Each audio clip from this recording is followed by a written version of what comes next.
Anyway. It's what my character would have done. That's fair. You are the best at live action role playing. Who wants to do a recap? So we had our the clock tower fell down, and we had an awards ceremony to celebrate our heroism in I feel it's weird to say stopping Domain because he kind of got away with some of the stuff, just not killing the one lady. But anyways, we got rewarded. Had a little ceremony. It was all fancy. We got the respect we deserve.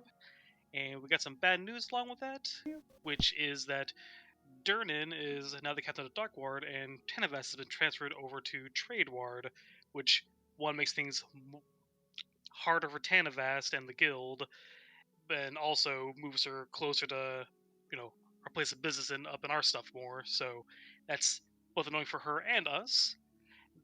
Speaking of the bar leveled up. We got a rank 2 bar now, which means we can do.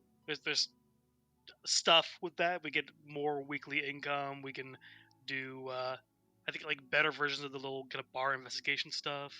Speaking of the bar, even more, Oz's family moved in. His mother, I think one of his aunts, their kids. There's a lot of blue bloods in the bar now, and Oz has left because of that, because he does not want to live with his dear old mother who spent 14 hours in childbirth with him.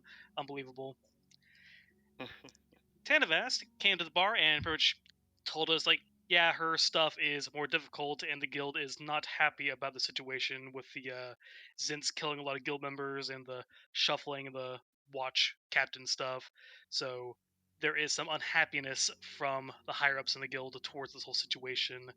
So everything's getting a little more tense, and adding on to that, Nyx showed up in the middle of the night, completely drunk, and told us all about how all of her good Zint friends were killed by bad Zints. So stuff is getting spicy. She drops her secret Harper pin, so we all found out that she's secretly a Harper, and since she's the only surviving member of those good Zints, she's kind of on the shit list of both the guild and these bad Zints, and she has no place to go. She's staying with us at the bar now, which is surely not going to be complicated for interpersonal stuff at all. And I think that's about it. Yeah, that's about right. So, Jim Heim, you attended the little award ceremony. Got your fancy little medal there. It is referred to as, let me see if I can pull it up here. Something moon. As a Lord's Moon. Yeah, it's a turquoise and silver medallion featuring the crest of Waterdeep on it.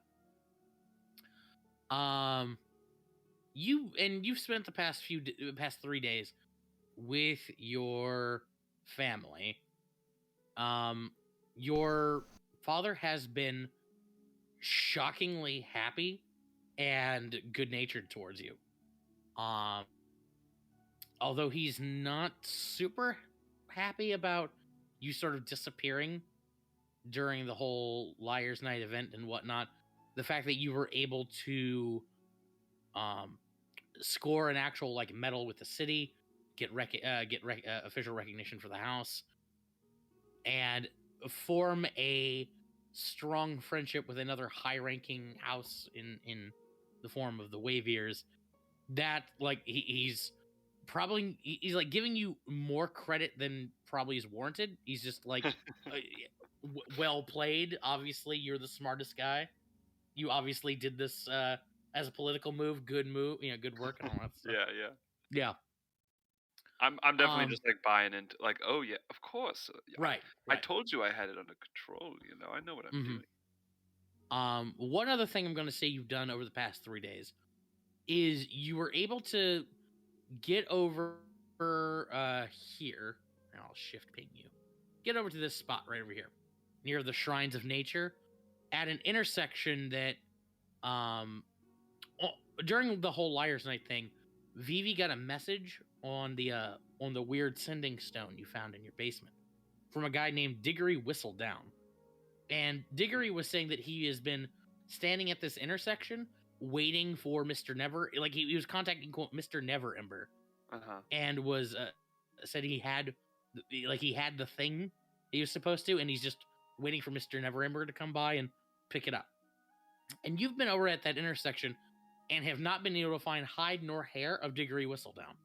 There is nobody in the area knows who he is. They haven't seen anybody standing around. Nobody knows what he's talking about.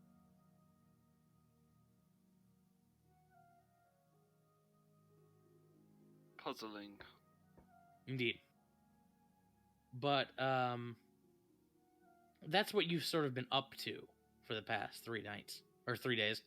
But we're gonna start with you standing in a church. Your friends and family have all gathered for this momentous event. Sitting in pews on one side. On the other, you can see the assembled family of the Valentines. Izo is probably crying and blowing into a handkerchief. Laz is sort of fidgeting and nursing a cocktail. You can see Oz is sitting around sort of looking kind of bored and eyeing people's pockets. And you are standing in this beautiful white tuxedo in front of a podium with King behind it. And just as chorus music plays, you see a young woman starting to walk down the aisle in a wedding dress with a big veil over her face. King suddenly just goes, "Now listen, we've all gathered here so you can all watch me bind these two in holy matrimony." And as the bride walks up, you lift up the veil and reveal this person. Boom. And she's just like, "What are you doing?" Oh, it's you. I was expecting someone else. I know you were. What am I doing? Good question. It looks married? like you're getting married to the wrong person. Agreed. I kind of look at King. King does not really notice her and is still going on about how great how great this sermon is about to be.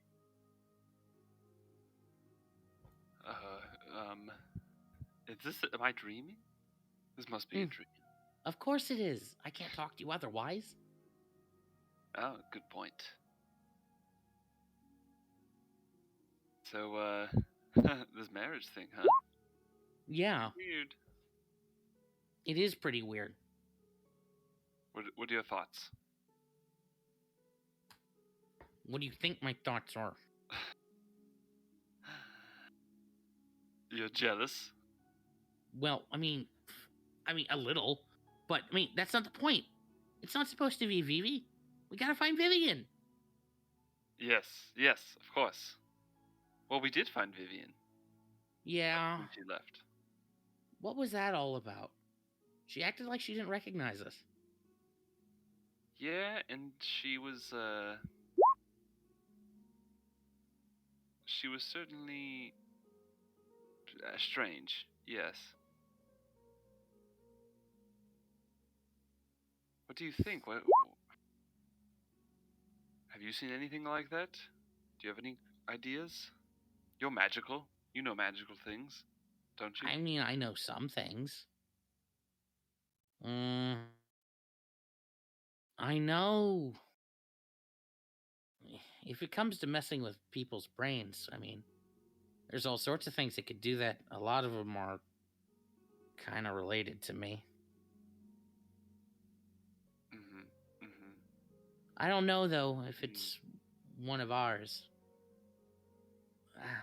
Did I? Oh, wait. I'm having a meta moment. Does Gemheim know about the yellow guy? Yeah. Have I talked to Diana about that before? No. I don't think so. Not particularly, no. Do you know that if there isn't, what if there's another one of you? I've heard about this yellow man. Oh, him. Yeah. Yeah. I'm sure it's not him. Who's that? Who's him?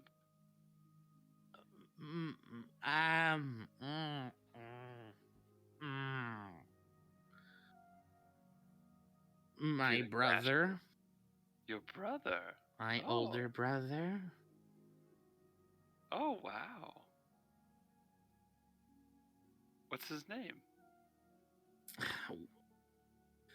That's complicated.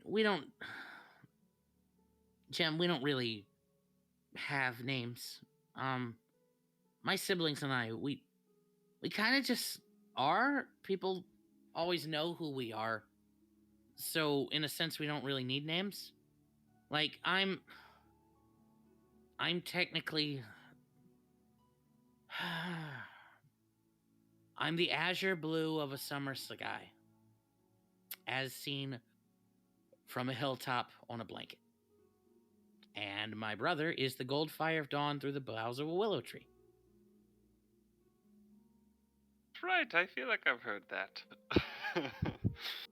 Yeah, again, we don't really have names, and I mean, there's only 14 of us, so I mean, it's usually pretty easy for them to remember who we are. Only 14. 13. Well, 13. Interesting. And when you say like we are, there's 13 of you. Is there? Me and my 13 siblings. Yeah. Yeah. Are you like,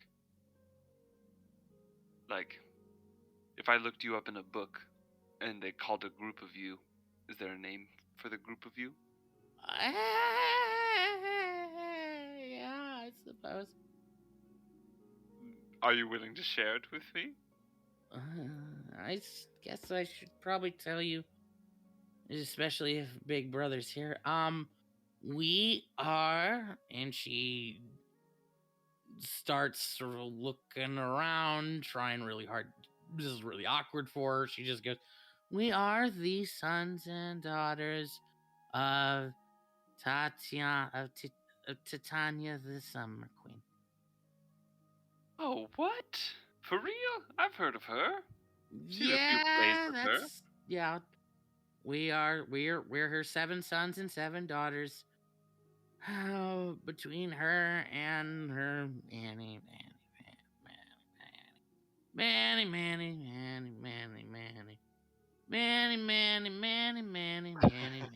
Manny suitors. Wow. That's hot. It's a Sorry, thing. that's your mom. Yeah, a lot of people say that about her. They usually say that like either when they first see her and they go blind from her beauty, or when she lights them on fire with a glare. Yeah. Or if she turns them into candy and then lets the butterflies eat them. So what's your motive here with your brother? Should I try to avoid him? Yes, absolutely. Good, cool. I'll do that. Why? You want to tell me why? I mean, do you really want to see your brother that much? Well, I guess you do. Yeah, I do. Yes. Yeah, I know. That is yes. I mean, it's just they're so boring. I left home because I didn't want to be that anymore. I wanted to be something else. My family, relatable. For the most part, didn't really care. Mostly. Some of them took it harder than others. She sort of hugs herself when she says that.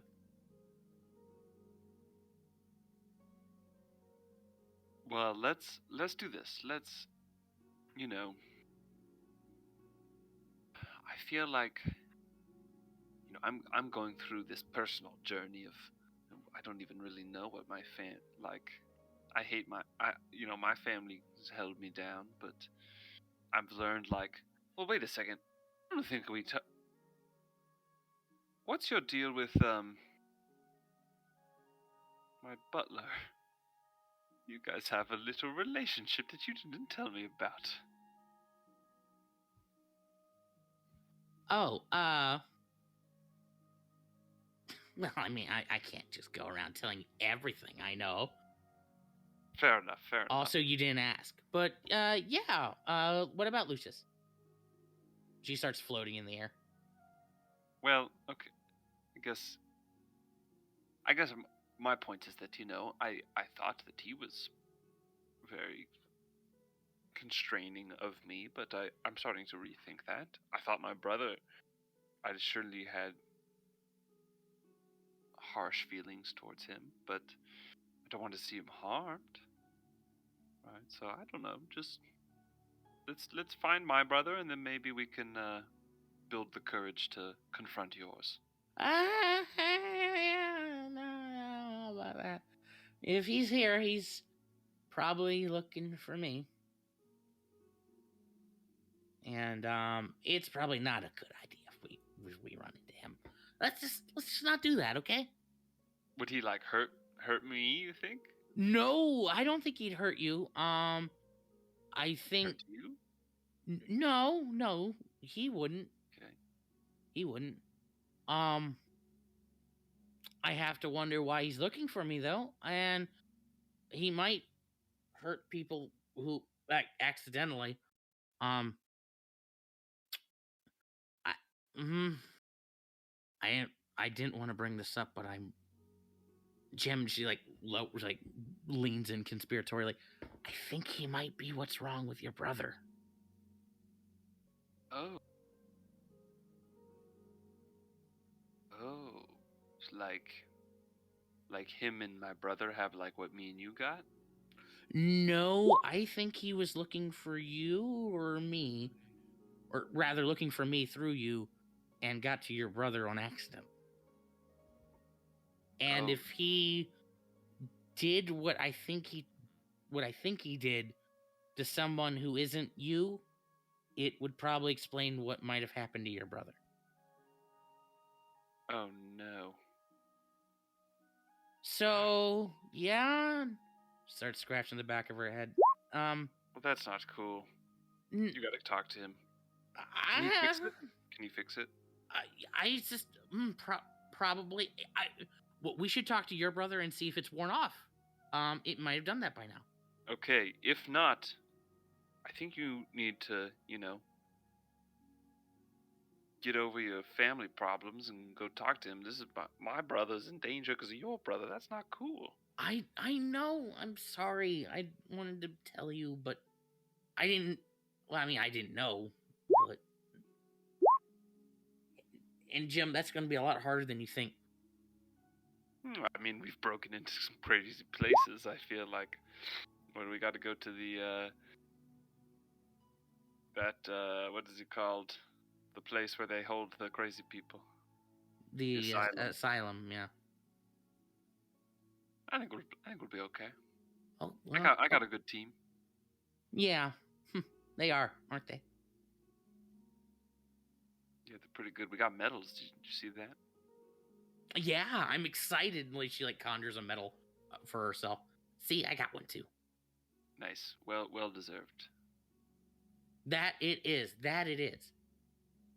Well, I feel like my dad is kind of getting off my back a little bit. I earned a little trust. I think maybe we go, a little incognito and go find my brother. That sounds like a good idea. Just remember, Jim, there's a reason he's being so nice to you.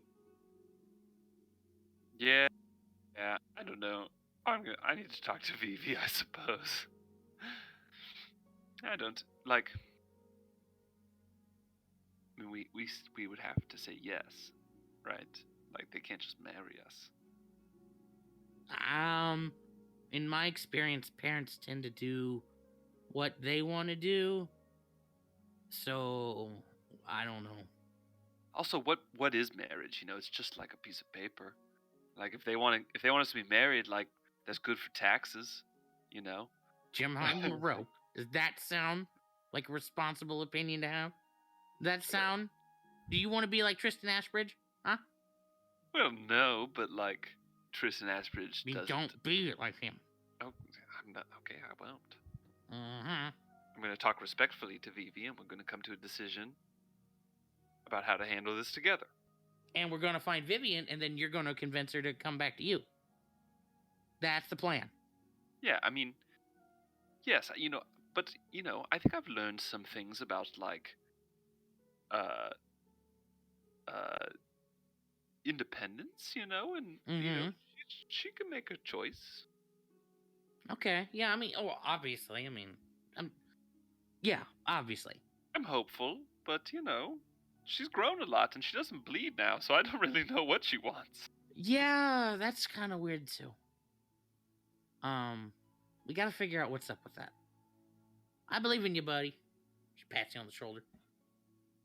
And I believe in you, buddy. And we're like patting. I imagine us just like patting each other. Mm-hmm. And And then you suddenly feel somebody patting you on the shoulder, and you jostle awake. Jim Heim, boy, come on. We're going to go see your brother. What? That's It's convenient. about time. Who said what? Sorry. I said that's convenient.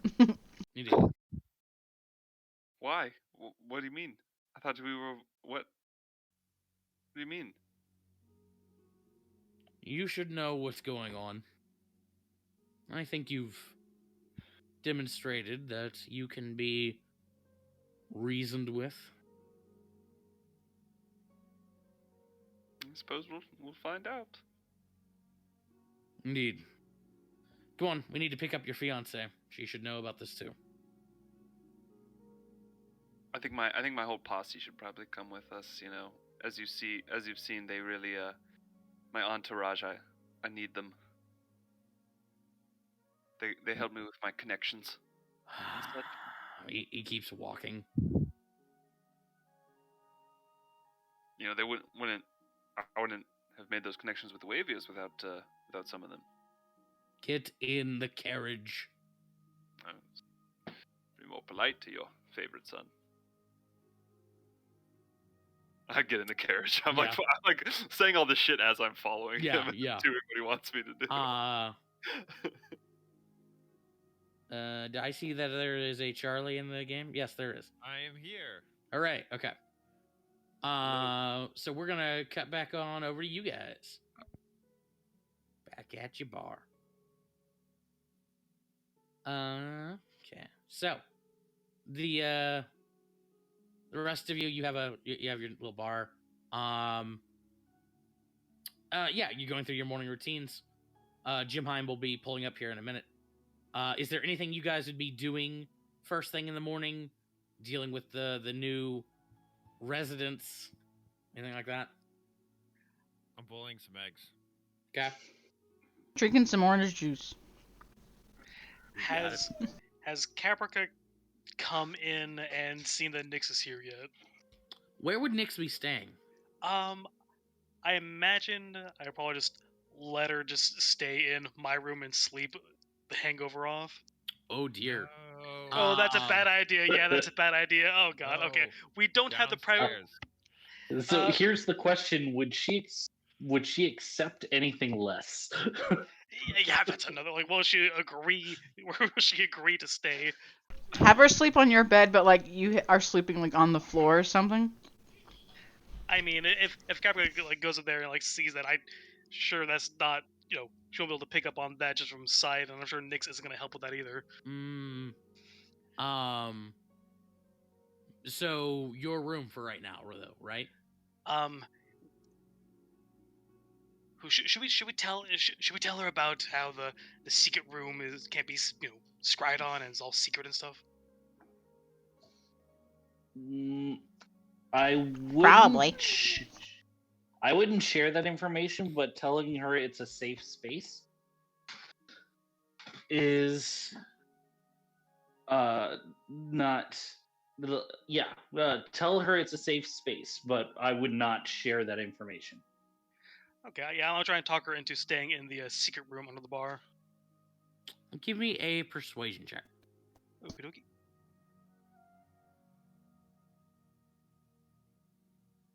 Okay. Yeah, so Nyx is at first hesitant. The idea of sleeping underground in an spot feels a little bit like a prison, especially considering it's a cold stone floor. But you're able. Also, she would have to be sharing that space with Need. Oh yeah, that's true. He is very drunk. Needs a nice kid. He's friendly.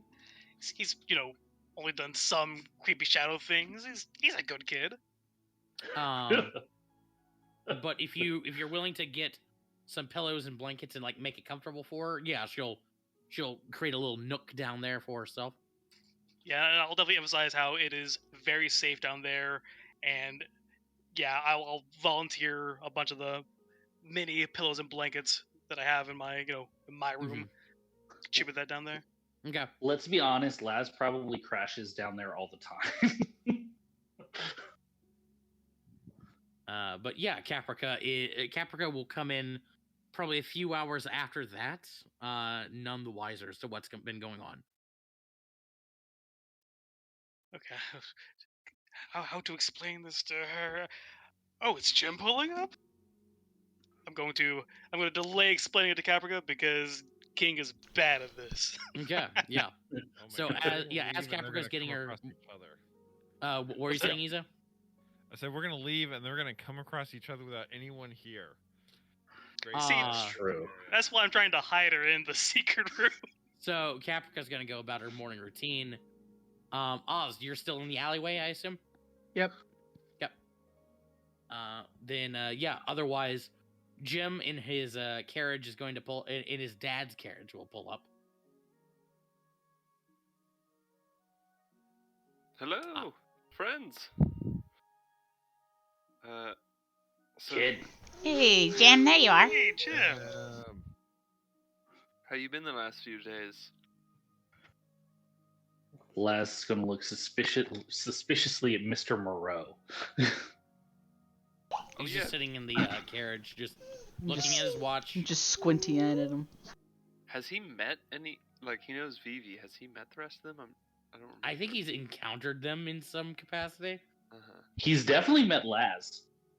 Oh, that's Yeah, right. Yeah. that's Oh, right. yeah. He doesn't like Laz at all. No. He does not like Laz, and the feeling is mutual. Oh, just how it usually goes for the heroes of Waterdeep. I try and say it loud enough for him to hear. Yes. Well, my father is so kind as to share with me some information about my brother. Gonna take me to go. There's a visit him. shocker. So it's about time, I think. And he finally agrees. I kind of shoot him a glance. Wait, he's gonna He let you points at his see him? watch.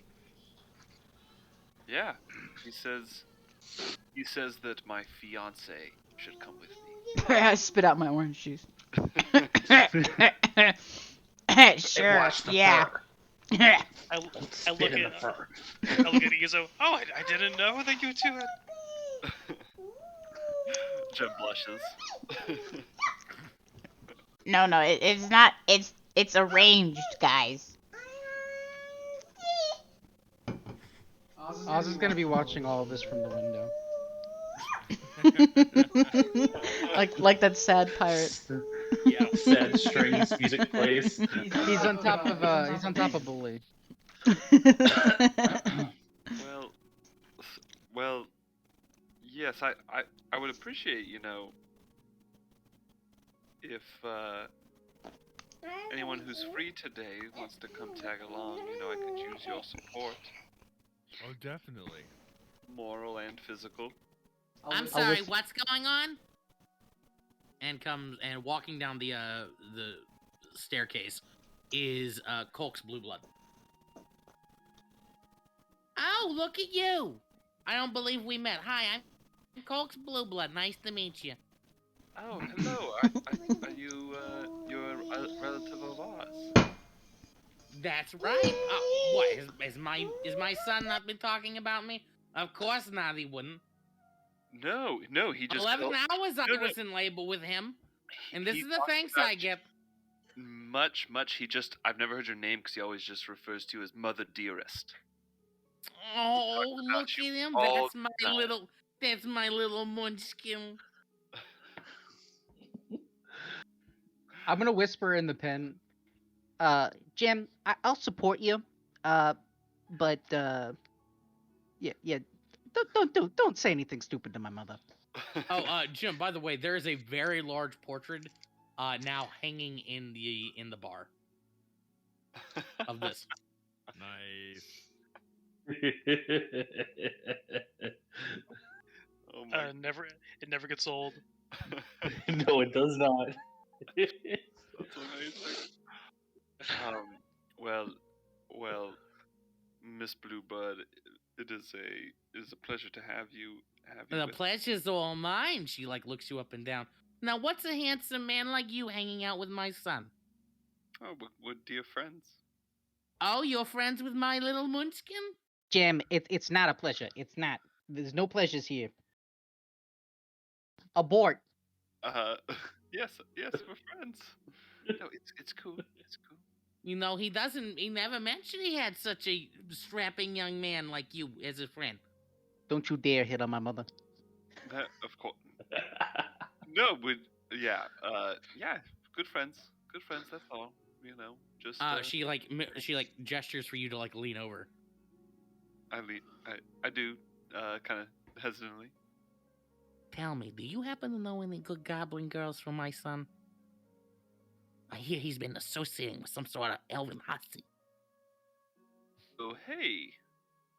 That Alvin Hussey is one of the most famous actors in this fine city. I know, and she is just not right for my son. Listen, if you know any good goblin girls, I would really appreciate it. Think you can handle that, sweet cheeks? Thank you. I'll She keep pats my you on the eye out. cheek. You know, Oz is a grown goblin. He's a grown-ass goblin. I know. He's going to. I know, and he needs to find a young lady to settle down with. I want grandkids. She looks over at the window. You hear me, Oz Blue Blood? You can't control my life, woman.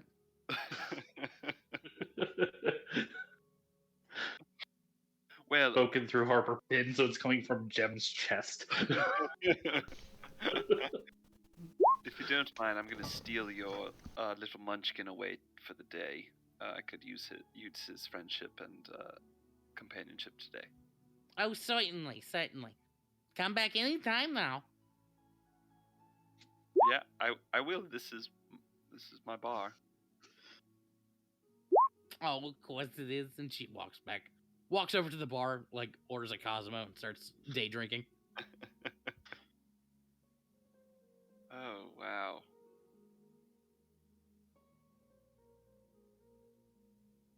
Well, have all the upgrades been completed? Yes. Well, this place is looking wonderful. I would love to stay for a drink, but my father is not that patient. So, what do you guys say? You willing to come with me? Come visit my brother? Unless you have other things to do today. And we can do all of it. Let's go. Everybody. Of course. Yeah. Yeah. Always down for a field trip. I waved to Prince in the oversized aquarium as we head out. Anywhere but here. Anywhere but here. Always excited Oz- to support Jem. Oz, every time I encounter your mother, you make so much more sense to me. In a good way. Thank you. Sure. Thank you is an appropriate response. Do you know where she got that painting made? Because I really think the bar could use one of me. That is true. You should ask her later. Oh, I should. Anyway, let's So go. you guys pile into Jim's father's carriage. Lord Moreau. He is less than excited to see Laz, and he is even less excited to see a giant frog climb onto his Coach. Does this carriage fit all of us? How big is this carriage? Like, it probably cannot fit all of you. Some of you are riding on the back. As this thing starts taking off. I was see gonna you get up just. and I see you brought them all. I told you I need my entourage. Jimheim rolls deep. Yes. I want you all to understand where we are going and what you might see. Oh yeah. I take a light and I light up a thing of honeydew and I start smoking it. I also make it like a big scene to be kind of a slob, and I have like a big chunk of cheese and like a cup of like orange juice, and I'm just like sipping from it, like chewing on the Les cheese like an sees apple. Oz light up and Les sees Oz and Vivi doing what they're doing. He's like, I'll sit outside. Just immediately goes outside and sits on the back of the carriage. I'll just perch on top of it. Typically, I don't smoke my own shit. I Oz, pass that this way. Pass it. I take a little puff and I say, yes, father. So, you were saying where are we going?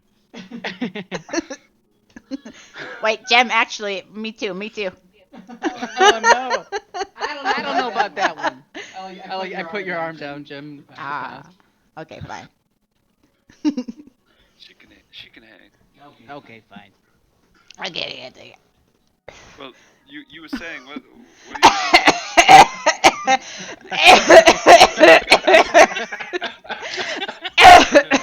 you Sorry.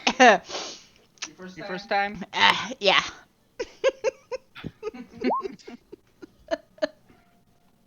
Okay. You can see Moreau is crushing the head of his cane in a like the veins on his wrist are bulging as he is trying to keep his composure. Oh, good thing I brought this orange juice.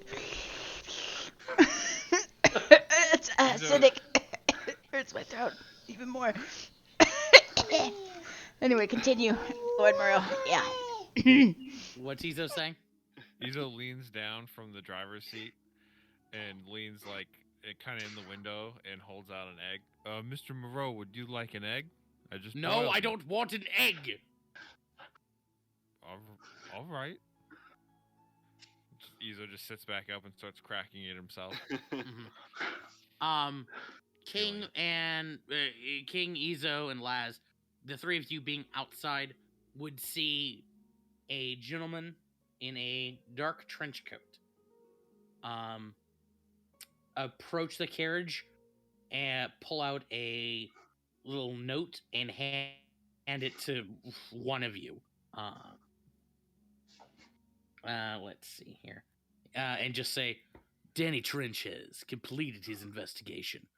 Be sure to tell Mr. Blueblood that his information is well in hand. Danny Trench will now return to the shadows to continue his fight against crime. Takes a drag from a cigarette, slowly walks down an alleyway. Hey, don't fight it too hard now. Yeah, Oz, you probably overhear all that. Oh yeah, I'm gonna peek out. Like, oh, did we get some information? That was fast. What kind of information did you order? Some good shit. Ooh, I'm down for good shit. Let's peek on this. I'm gonna just open it just in an angle to where Laz can lean in. We all lean in and read it. Yeah. So your inquiry into Rolorick Durnan has come in. What Danny Trench was able to locate is Durnan is a longtime member of the City Watch. Mm-hmm. He has a official reputation of being a hard ass. He has had numerous complaints filed against him by non-human citizens of Waterdeep about harassment and discrimination. Nothing has ever really stuck. Durnan, there are rumors in the streets that Durnan has killed non-humans before, Fact. although there's never been any evidence to tie him to that. Durnan has a interesting reputation in that in other while it is true that he has a lot of complaints about or from non-humans and whatnot, it is also true that Durnan has a reputation for being absolutely unimpeachable and incorruptible. The man does not take bribes. He does not deal with, or he does not tolerate lawbreakers of any race. He is very much tough on crime, and even if they are human, if he is certain that you are guilty of a crime, he will throw the fucking book at you. The guild has tried to bribe him and get him on their side. The Zentarim have tried to bribe him. He has taken none of it, from what the rumors say. Durnan also has an interesting relationship with Tanavast. Durnan is the former partner of Tanavast's uncle, who was a member of the Watch back in Dockward, who died in a fire while trying to rescue some kids.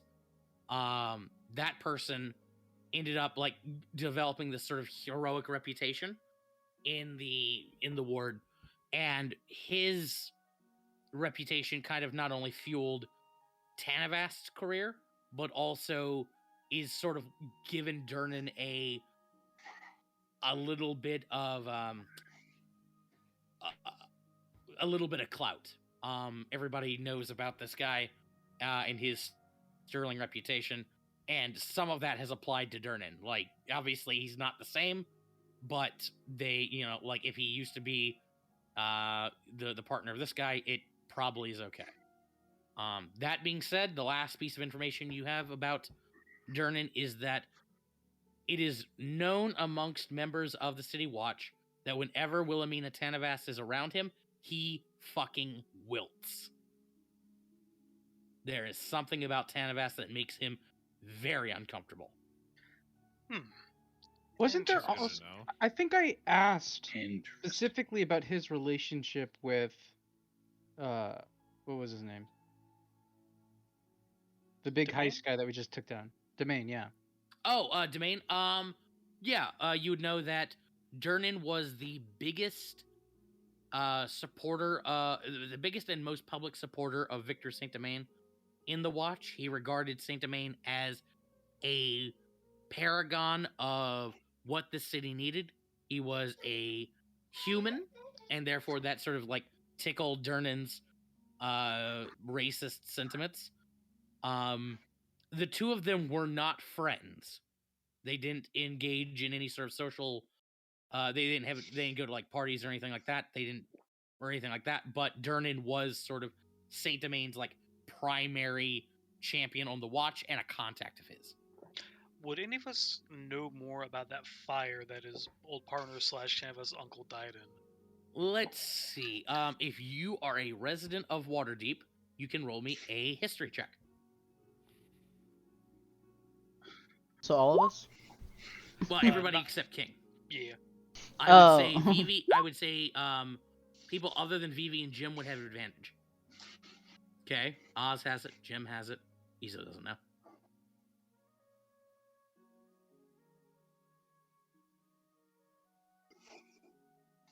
Anybody else? Did we lose Lee? Okay, Vivi's got it. Lee, you there?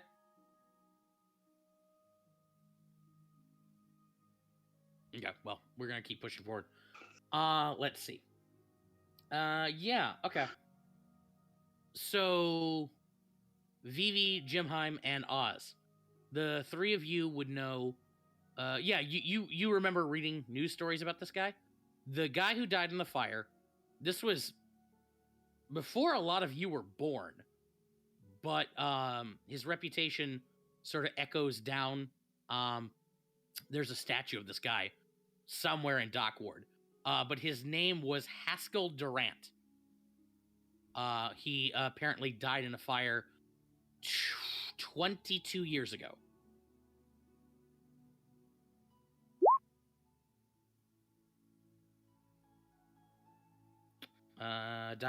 Welcome back, Lee. Thank Dying you. to fire about 22 years ago, and was died in the pursuit of like rescuing a child from a apartment complex that was next door to his townhouse. There is a small statue dedicated to his honor in a little intersection in Dock Ward.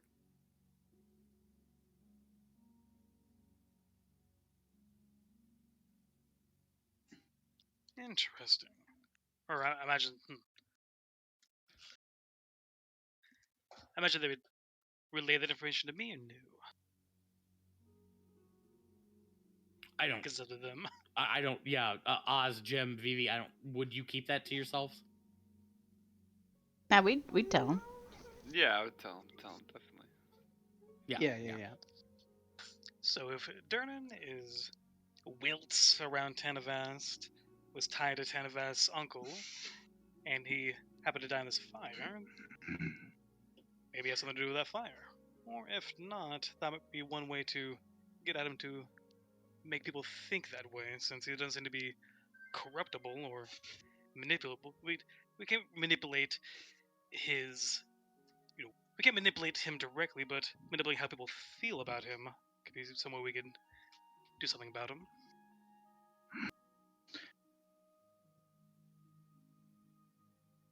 Probably a discussion for later. Agreed, but there's something we're using as Durnham might be useful eventually. Is the As carriage you moving guys at this point? Go ahead, Isa. What? I was just asking if the carriage is moving at this point. Oh yeah. You've been moving for a while. As you guys hit Dock Ward, you notice that there are many more watch members on the streets. There are several checkpoints that you have to go through. They only stop you once, and then they start once they notice the Moreau colors flying, they sort of usher you by. But yeah, Dock Ward has a lot more watch out and about, and they are much more active and proactive. Anyone being beaten in the streets? Are they all human? Yeah. Nobody's being beaten in the streets. A lot of them are human, yeah. Okay. And one of the ones that are human, I assume, is mainly stuff like dwarves and elves, no goblinoids or anything, I assume? Oh no, nothing like that. Gotcha. Let's see. So you guys start going up this winding mountain path up to the Karvasi the Karvasi Institute of Mental Health. Let me let's see. I should have a map for this. I do. Okay. So the estate that you arrive at is this walled-in manor. Several trees out front, a little picnic table. Very well kept gardens all around. Very, very pretty.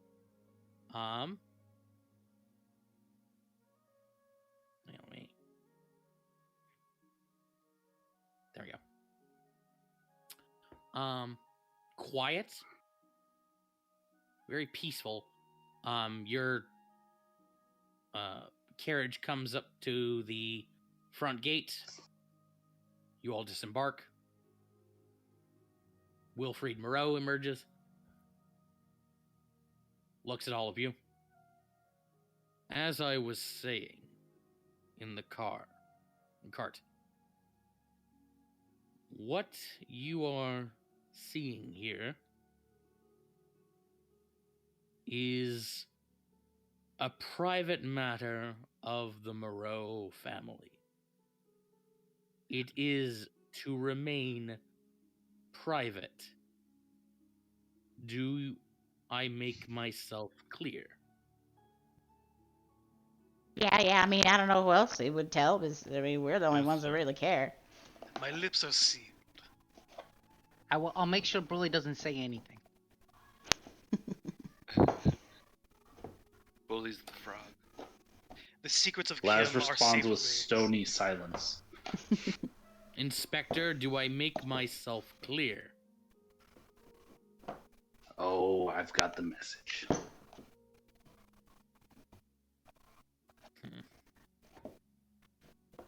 Turin starts walking into the building, motioning for Jim Hyman VV to follow. One follow.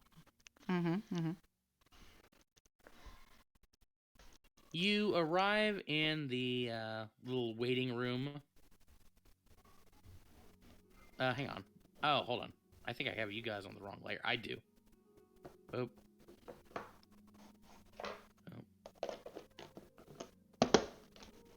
I had you on the map layer. Silly me. Whoopsie. We also don't see Monroe if you. Oh, no, I don't have a token for him. Oh, okay. Good, so my dad's not an evil lich. Yet. Maybe.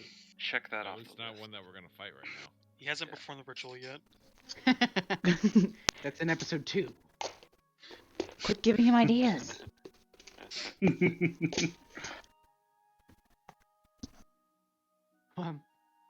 do have like an undead sister running around. Maybe something Oh, like I that. bet. Oh, there he is. He's Here, a here, we'll use monster. this guy for now. Is it a lich? I can't even. Mind flare. Yeah. Josh, I don't like how handy that was. Yeah. Well, I clicked on my L file, seeing if I had a lich token. I didn't, so I went with the next best thing. But yeah, he'll lead you into this little office here, where there is a nurse sitting behind the desk. He like talks with her for a minute. She gets up, goes through the double doors.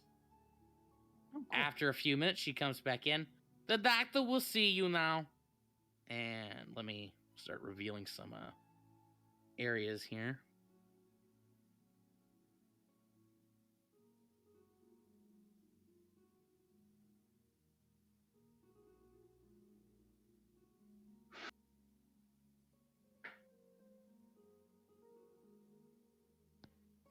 Are you waiting for a cue or something? No, I'm revealing sections of map. Hold on. Oh. Sorry, this takes just a second. There we go. Alright, does she lead us into a specific place? Yeah, she leads you into this general like common area where you can see there are a number of patients in gowns sitting around like playing cards, reading the newspaper. Some of them are talking. There are orderlies all about, and emerging from this office over here is like a slender, small man with thinning black hair, large Coke bottle spectacles, and a white jacket on, white like coat. He walks up to Moreau, shakes his hand, gives a little bow to you, Jim Hyman, Vivi. Good afternoon. I am Dr. Lucard Karvasi of the Karvasi Institute of Mental Health. How may I be of assistance today? We want to see my son. But she said yes. Of course. Of course. This way, Mr. Moreau. And he'll start heading for this door over here. Question. Yes. So is like all the patients? Do they all look like they're sick? Do they look like old people? Like what do these people look like? Are they patients? They are a combination. Like some of them look old. A lot of them actually look to be on the older side. So we're like in a retirement home.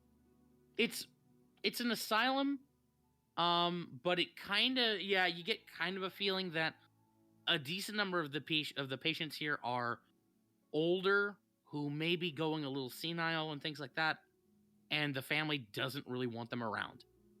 There are some younger folks here, But yeah, a lot of them do actually seem to be on the older side. Well, this place doesn't seem so bad so far.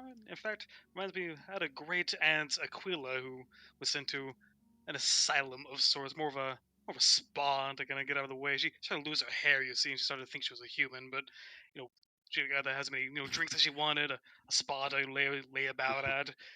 Not to the hair, of course, but this isn't too bad. That's not a terrible way to spend the rest of your days. Thinking you're Smells like- human and Smells like shit and piss in here. oh yes, it definitely doesn't questions smell like that there. Well, what does This place thinking reeks. you're a human like? What does that look like? Oh, it was terrible. They told me that all she talked about was taxes and making sandwiches. She never met a human, but that's what she thought a human was like. I see. 2 questions for you, Jolly. Yes. 1, are these things windows? Those little things up there. Yeah, Yeah. they're narrow. They're like narrow windows. Okay. And what is this thing? That is a large crystalline display that is sort of hanging over the ceiling, or hanging from the ceiling. Shiny. As the sunlight catches it, it refracts little beams of blues and reds and whatnot, and gives a faint sort of prismatic display throughout the room. Does it look like it has any unusual, aside from the obvious prismatic sort of effect that it has on the light in the room, does it look like it has any unusual properties if Laz takes the time to look at it? Are you asking, does it seem to have any magical properties? That would definitely be something Laz would be looking to ascertain. I could do magic he could. detect, but that would take 10 minutes. You could you could give me a perception check, You Laz, should with really have disadvantage. goggles for that. I do You have give me a goggles perception for with that. disadvantage, because you are being pretty quickly ushered out of this room. Okay, I can do that. Does not matter. It is a feature of my goggles. I'm telling you, it just takes 10 minutes.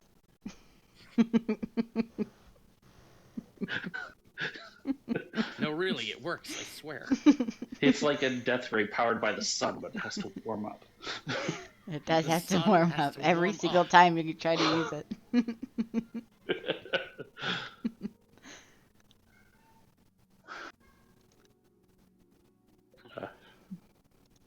So Moreau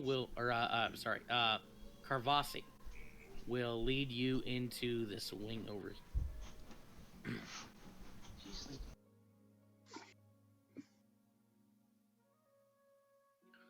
As we're leaving this kind of main room, are there any unattended pudding cups on any of the tables? Yes. I snatched one as I walked by. Nice. King, I wouldn't eat that for you. What is this? A free pudding cup? Can't be that bad. I mean, it could be full of not good stuff in it that were in their mouths. I don't know. I'm just saying. It is unopened and it appears to be butterscotch. Ooh. Okay, I guess you can have it. Wait, want some? Split it. Not a butterscotch fan. No thanks, though. Your loss, and I'm gonna start just licking the pudding out of the cup as we walk down the hall. He's got his little Are like you- cat are tongue. You're probably not being subtle about that, are you? Oh no, not at all. No, not at all. As you're walking, Wilfried just looks at you and scoffs. Dr. Karvasi looks over his shoulder. I must ask that you refrain from eating our patients' lunch rations. Some of them get quite protective over it, particularly the puddings. Yo, any gang wars with these puddings? Must have not been that protective of No, nothing like that. All the patients up here are quite calm and passive. We believe here at the Institute in nurturing the healing properties of peace and seclusion and nature.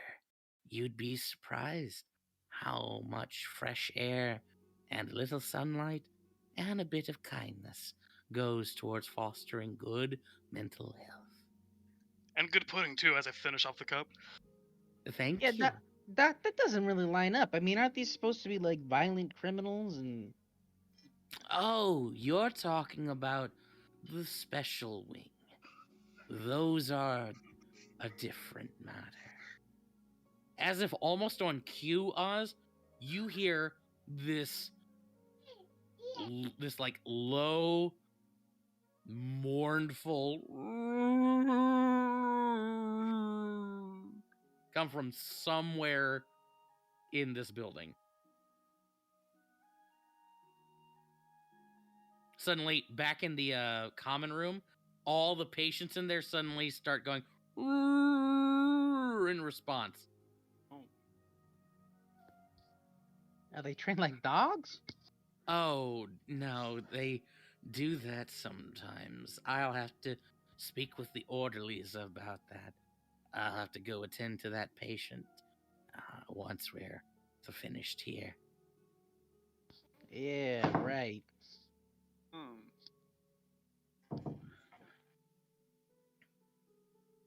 It's not So you unsettling guys- at all. So you guys are led in here. Boop, boop. Move in there. Dr. Karvasi will escort you down to this cell right here.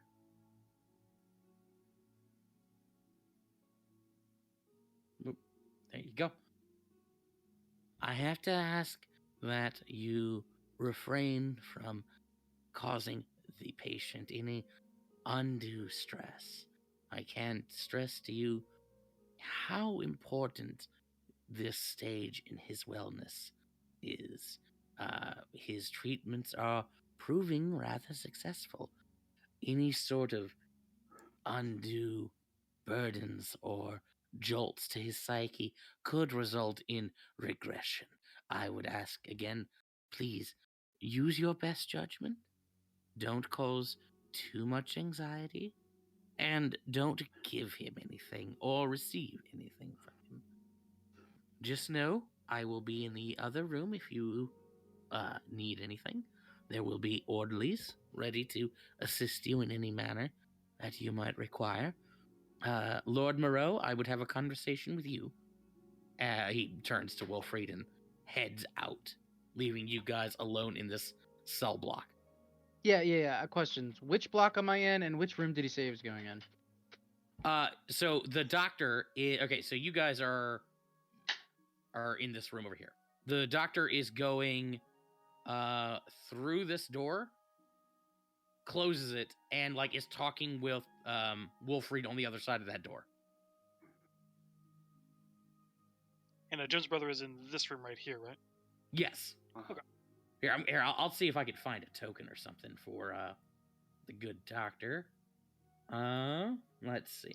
This is when you find the Lich token. Vivi, do you have anything that can hear through the wall? I like toss some shit out of my bag, fall on the floor.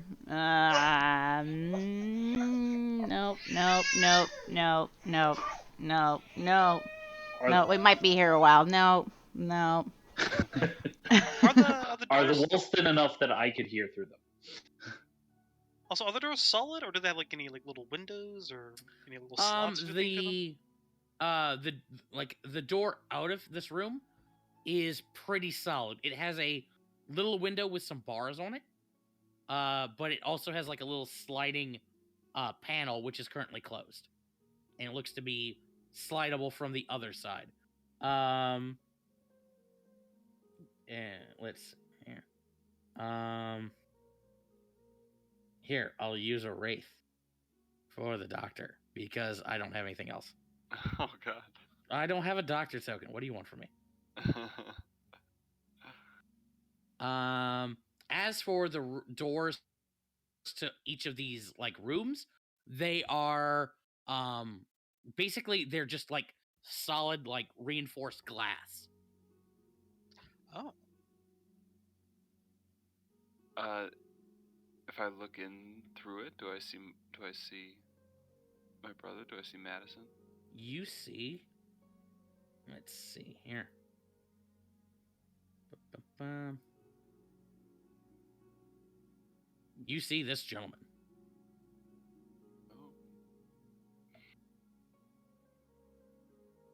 Oh. He looks a lot more disheveled than the last time you saw him, Jim, but you do in fact see Madison.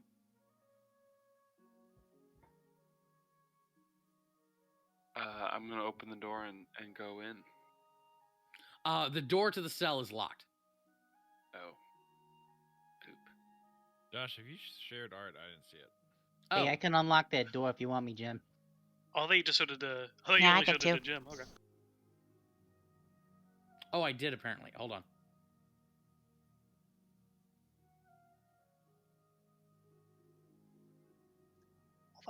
That's a handsome brother. It's like a ghost. I didn't know your brother was Johnny Depp. I'll just knock. Is he like laying in bed, or is he?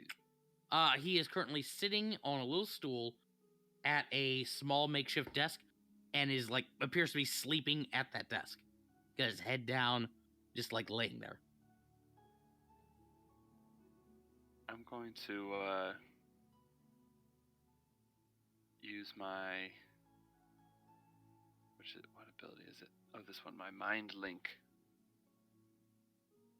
To say, Madison, wake up. He jolts awake. Oh, what was Uh, sees you over there? I wave. Jim Heim? It's me. Rubs his eyes. What are you doing here? Does father know you're here?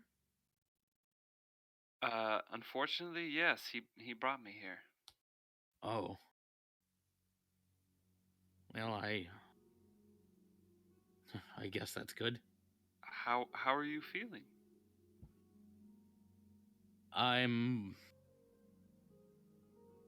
He looks around the room. I'm doing better, I think. Yeah. Yeah, I think I'm doing better. What happened? Well, Get here. how did I get here? Yeah. Why are you here? Oh, well, after I saw you that day, I had a bit of an episode in the streets. The doctor came by and picked me up and brought me here. I'd been seeing things and hearing things and all that. And See a little yellow man? how do you know about him? He's real. What? Mm-hmm. I know his sister. She's in my dreams. I'm not crazy, by the way. He stares at you. He's just like, Neither are you.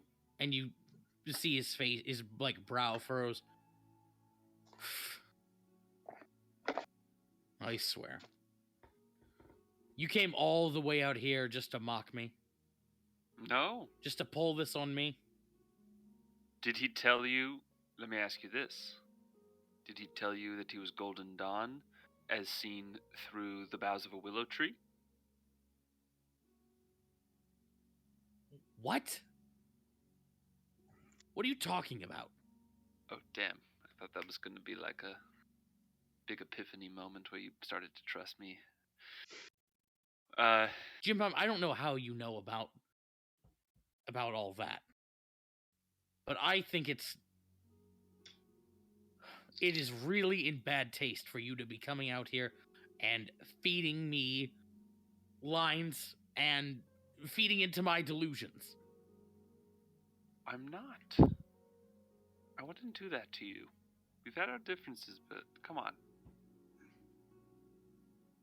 And are they like speaking telepathically and not out loud, or is Gemheim just not? We're speaking out loud. Yeah, We're speaking okay. out Yeah, loud. Okay. Right? Yeah. We can hear each other through the yeah, door. yeah. Oh, yeah. What exactly was your diagnosis, kid? These are my friends, by the way. You know Vivi and the rest. Yeah. I look over while I'm still just kind of posing in front of one of the glass doors, just looking at my own reflection. We should really get a folding mirror for the bar. This is nice. Oh, hello.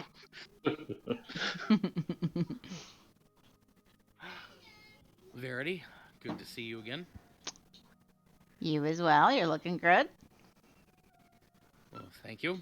I'm a little surprised my father allowed all of them here. Yeah.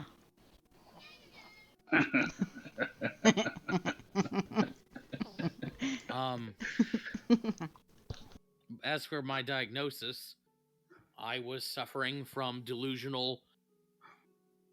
fits of delusion. I was hearing things, seeing things. The trait, anyway, there were some concerns. Are some concerns. Aside from the yellow man, what else did you see? I didn't see anything specifically.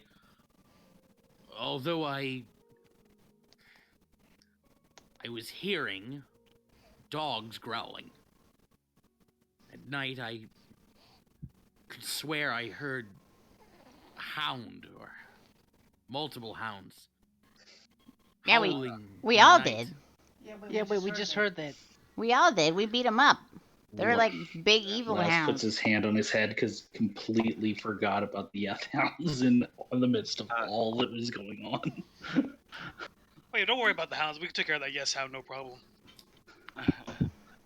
Wait, guys, Yeah. isn't that kind of a weird connection? Because didn't we just hear the whole freaking area here start hounding like weird dogs? It wasn't really like a howl so much as it was like a moan. Weird moan. Yeah. But everyone was moaning. You heard one moan, and then like all the patients in the other room started doing it. Madison, let me convince you. You did not imagine these things. There are fey creatures that somehow, for some reason, take an interest with us. I think it has to do with Mother, and our lineage. But Madison gets like visibly upset when you bring up your mother. listen, if I can, is this the person? I do a minor illusion and I make a recreation of the golden guy exactly like how I can remember him. I wouldn't be able to make a picture if I was just mocking you, right? I've seen him too. He's real. Laz is gonna kind of just put a hand on Jim's shoulder, like tread carefully.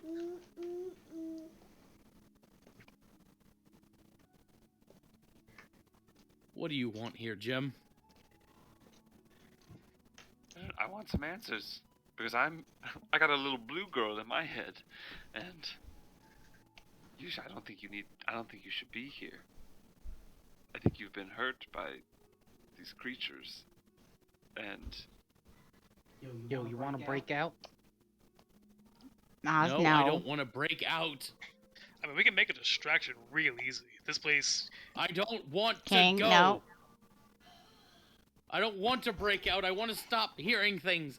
I want to stop hearing hounds in the night. I want to stop seeing this yellow man following me. I don't want him to touch me ever again. Did he have a monkey with him? Where did the Touched you. yellow man touch you? He grabbed me by the shirt. Well, that's not so bad. I'd have a lot worse happen than never mind. Anyway,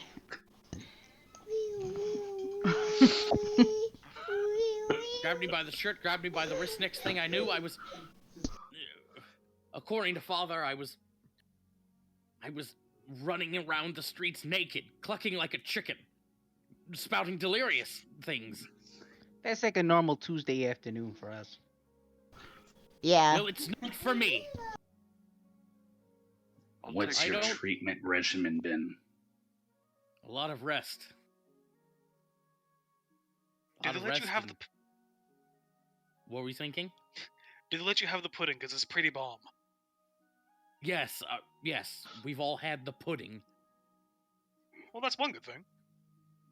If you've all had the pudding. Madison, mm, when all this happened, did he say anything to you? I don't remember. He was a delusion, Jim. Okay. And you coming here and bringing all of this up and trying to make me think that I'm somehow not crazy. I thought I knew you. I don't know what's real anymore, Jim. Moreau, what are the terms? What are the conditions for your release? When I'm better.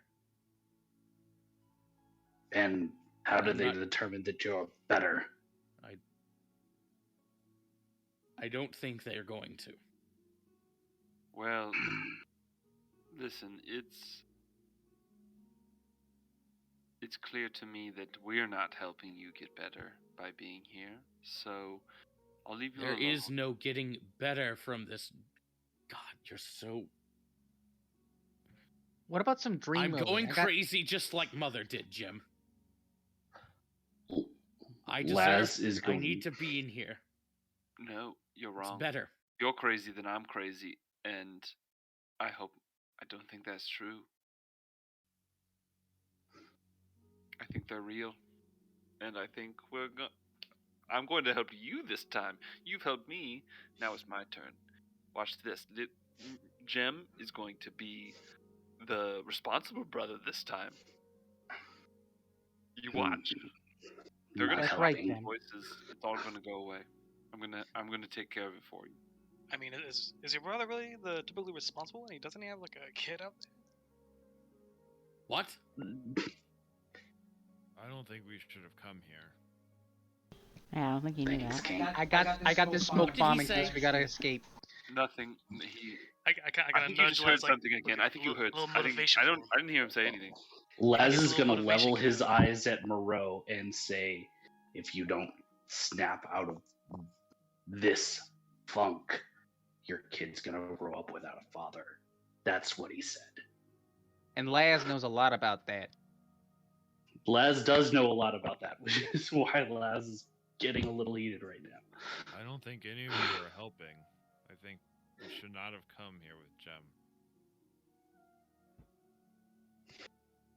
If I hadn't come here, I would not have tasted the pudding. This is all part of the plan. I'm taking the pudding cup from King and I'm going to kind of like smell it, taste it, analyze it. Does it seem like there's drugs in it? at I'm all? telling you, there's something in that pudding. I don't care if it was closed. Okay. There's- Oz, sorry. give me a survival check. That's a pretty good survival. check. Oh god! Anyway. Out of the What- rock hang on, rubs it into the pudding. what was Laz saying? Oh, okay. I guess we did. Laz said what I'm paraphrasing what he said here, but that what King said is that if Moreau doesn't snap out of the funk he's in, his kid is going to grow up without a father. What kid? Don't play coy with me, boy.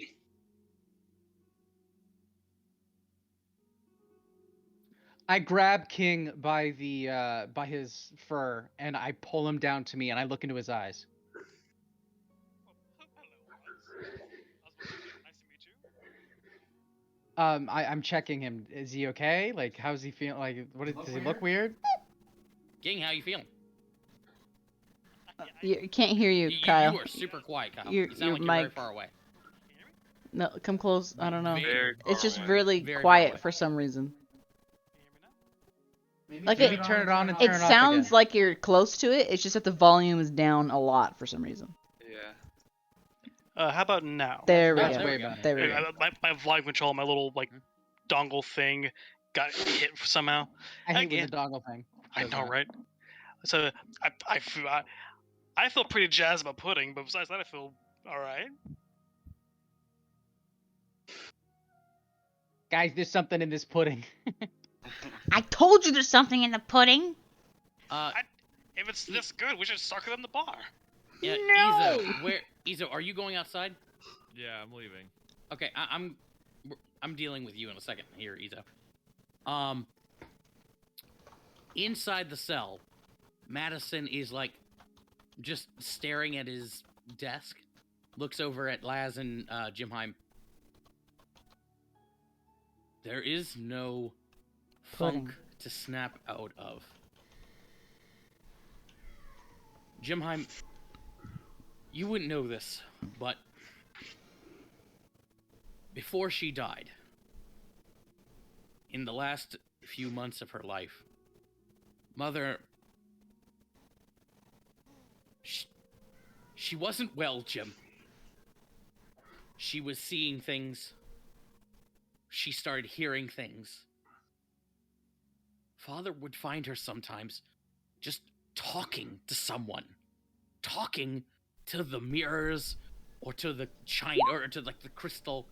She would be talking to polished candlesticks. Just talking to someone. Holding whole conversations, Jim. She was sick. And I'm sick too. And I just need to be here. This is where I need to be. I'm sorry about Abigail. I never wanted any of this to happen. Maybe if you... Listen, don't tell Father.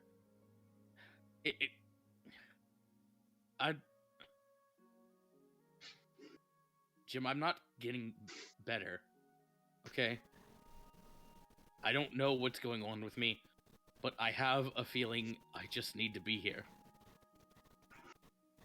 That's fair. That's your choice. It makes me saddened, but I will fix it. Okay? And I know you don't believe me, but I don't want you to fix it. I just want you to leave. okay. All right, Madison. Well, nice to see you, brother. And I hope you get some rest in here. And hopefully I'll see you soon. Okay. While that was going on, Izo, as you were leaving, you came into the common area, where you can see several of the patients are like cowering in their seats as some of these orderlies are walking between them, sort of glaring at them. One of them just goes, "You were all told to knock that off. You'll give the special patients the wrong idea. This is a healing place. Stuff like that doesn't heal."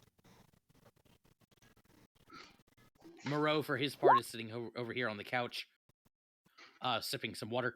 The doctor, you notice, finally comes in from over this way. Give me a perception check, Izo. Okay. 3? Okay, never mind. No, But I'm he, feeling yep, he'll come over here, sit down with the, with Lord Moreau, and they'll have a little chat.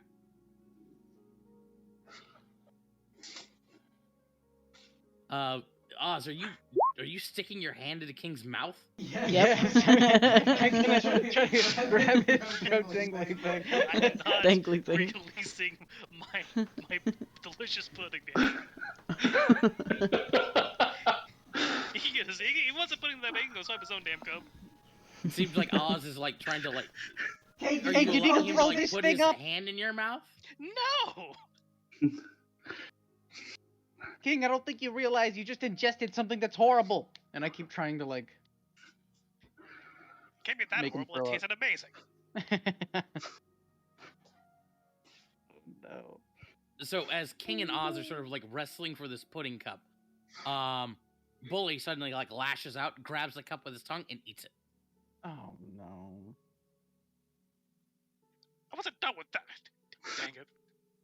But I Boy, like Bully. no. Some of it. Bully, licks his eye. spit that out. Licks his other eye.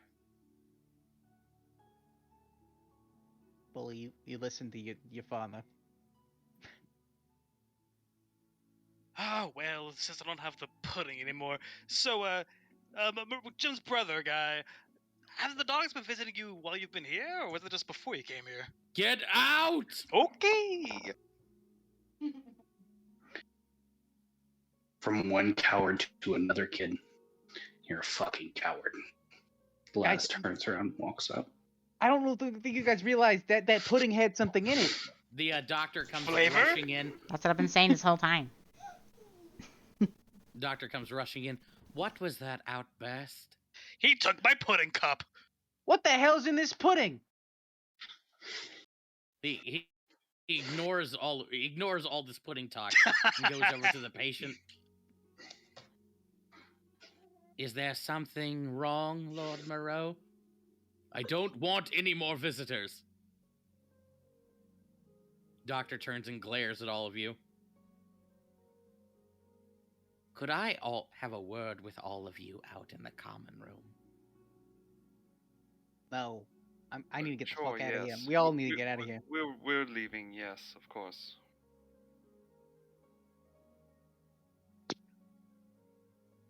Before we leave, I do want to ask, who is your pudding supplier? Common room, please. Common room, got it. Alright, I'll go out into the common room. What's Oz doing? His headphones turning on. Hold on. Okay. Sorry, my headphones turned off. Vivi, what are you guys up to? I'm going in the common room. Common room? Okay. And Oz is going to common room. Gotcha. I guess. Oz, are you going to the common room? I mean, I'm following the crew. Okay. Yeah, I'm not leaving. Yeah. the So group. as you guys head in there, the doctor closes the door behind him, locks it with a key he keeps on his coat, turns back to all of you. I thought I was rather clear that there were to be no disruptions or stressful inducements during your visit. You're drugging people with pudding. I didn't say anything. Excuse me. I just said hi. There's something wrong. There's something in this pudding. If this pudding's drugged, then I want more of that drug, damn it. It was delicious.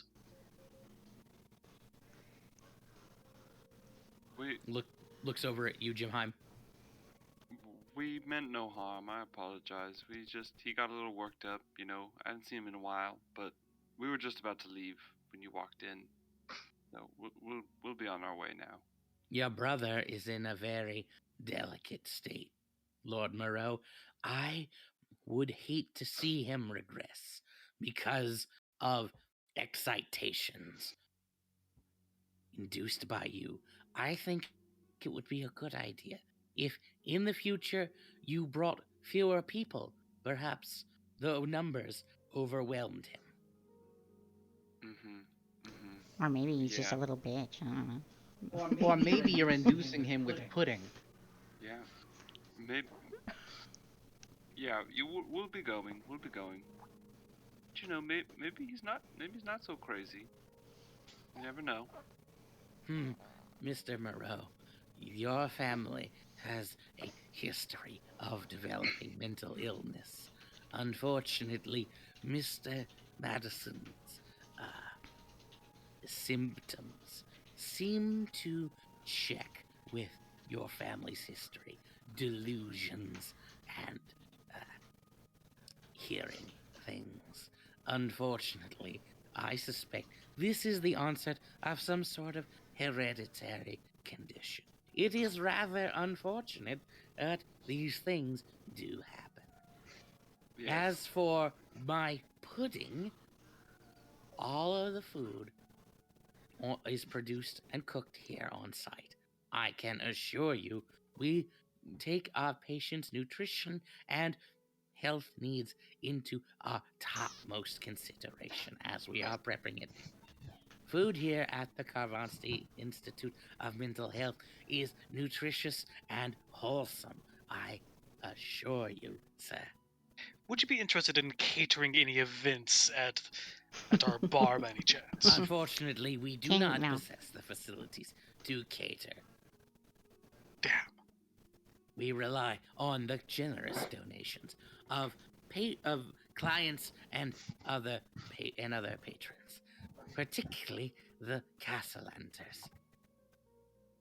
I'm casting pass. Incidentally, when you guys look around, you do notice that like each of the tables in here has a tiny little brass placard thanking, like dedicating the table to like a noble of some kind. And yeah, the Castellanters appear on a number of them. All right. Well, good day. Just start walking out. Is my dad still here?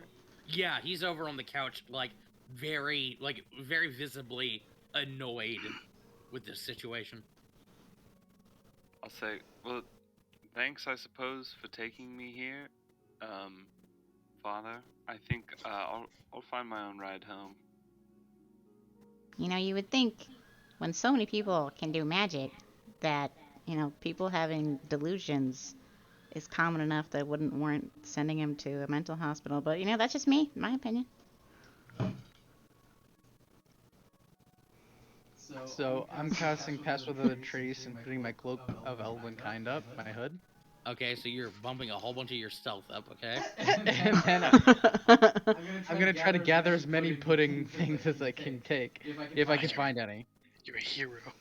And I take something out of my bag. And it's a little invisibility thing. Hey, look, I found this. You want to try it? I can cast invisibility on him if he wants. No, I don't think I need that at this point. Are we leaving? I'm trying to Uh, get going. Yeah, it seems like it. In the commotion, as you guys are sort of ushering your way out, Oz, if you'd like to give me a stealth check. Okay, I think it has advantage, right? I Because believe, of yeah, my I think your hood's giving you cloak of advantage. elf.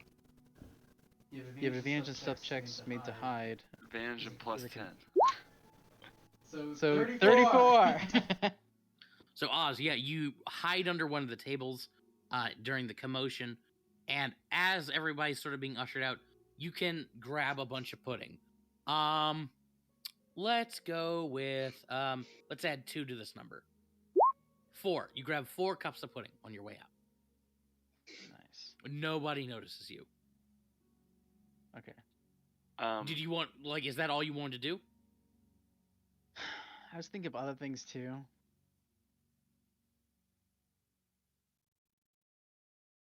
Fuck it. Okay, I'm just going on a stealth mission. Hope you guys are cool with that. I'm gonna go. I'm gonna use the chime of opening to open up this door here, so I can go into like the same room that what's his face was in. I should warn you, when you do the chime of opening, it creates like a audible noise, like a loud one. Oh, is it really loud? It'll be loud enough that, and you'll be out in the open to the point where it will draw attention. Hmm.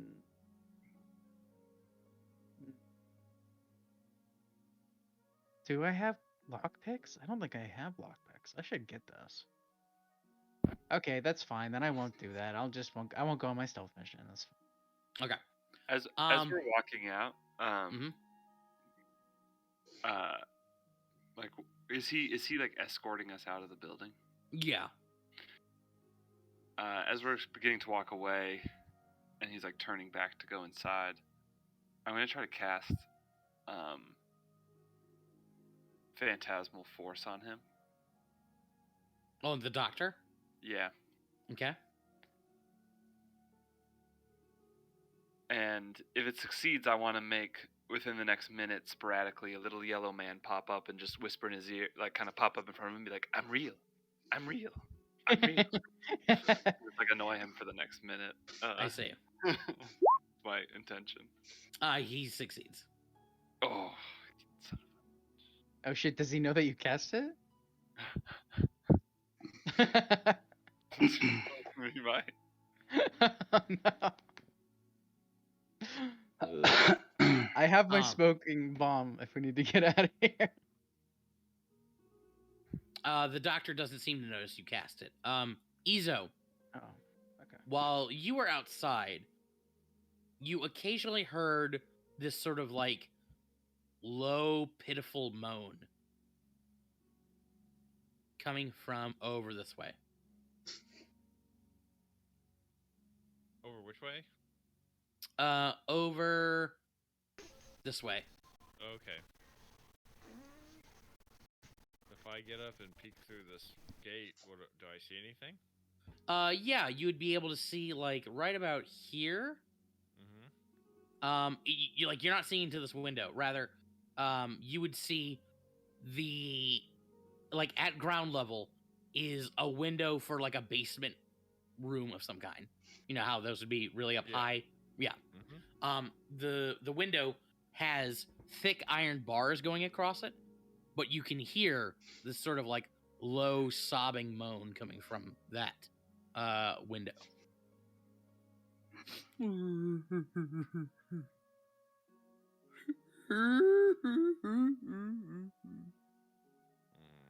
hate this place.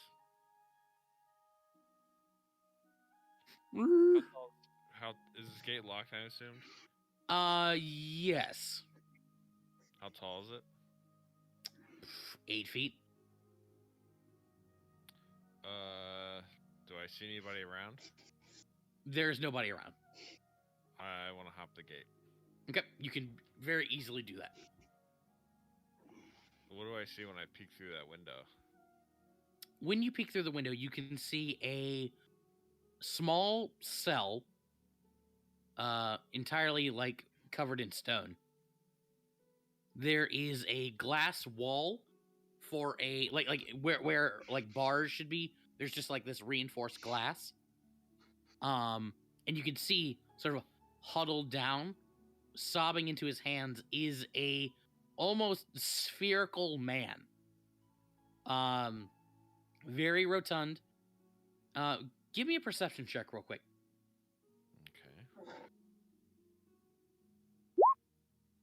Okay. Okay. Yeah, and he appears to be like his proportions almost look dwarf-like, except like not quite.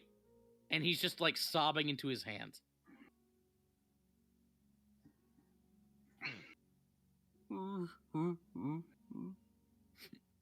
Where is it? I just want it back.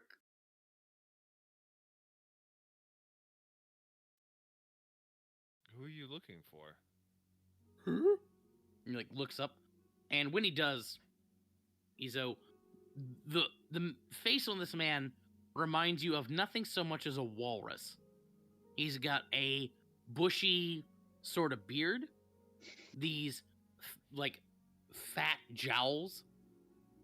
His whole face has this sort of like corpulent complexion to it. These gray glassy eyes. He looks up at you. He's just like, I'm looking for my cane. Have you seen it? Your cane? Mm-hmm. My cane. And as he is saying this, he like stands up and starts to waddle over towards the window. Izo, now that he's standing up, you can see that his feet are deformed. They appear to have like webbing between them, but it's not like a natural sort of webbing. It looks like a legitimate deformity. I know what you mean. Yeah. His hands too. He also has an Danny DeVito penguin style. He's got fewer fingers than he should. He comes waddling up to the window. Have you seen my cane?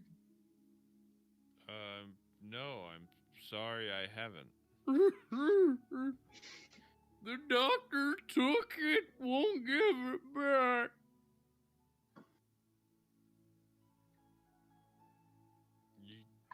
What do you need the cane for? It's my treasure. I just want my cane. Well,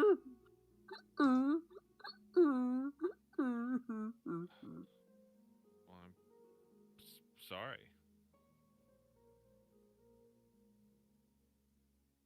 Roll me a history check, Izo. Okay.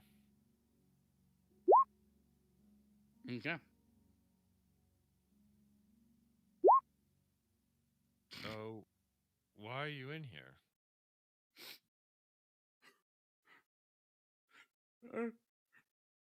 The doctor says I did bad things. I didn't hurt nobody.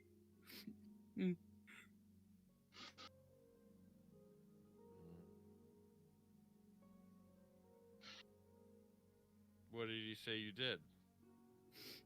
He said I hurt people. And I crushed their skulls and stuff. I didn't do nothing. I didn't hurt no one. It was my cane. It told me I had to hurt him. Hurt him before it hurt me. Hurt him before it hurt me. And he grabs the bars and starts reaching for you. Give me my cane back. Yeah, I definitely go. Grab it back. I hop over the gate. Fucking hate this place. Stand by the gate and impatiently wait for the others to come out. And right about this point, your friends are emerging from the place.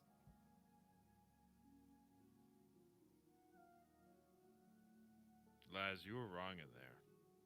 What you did was wrong.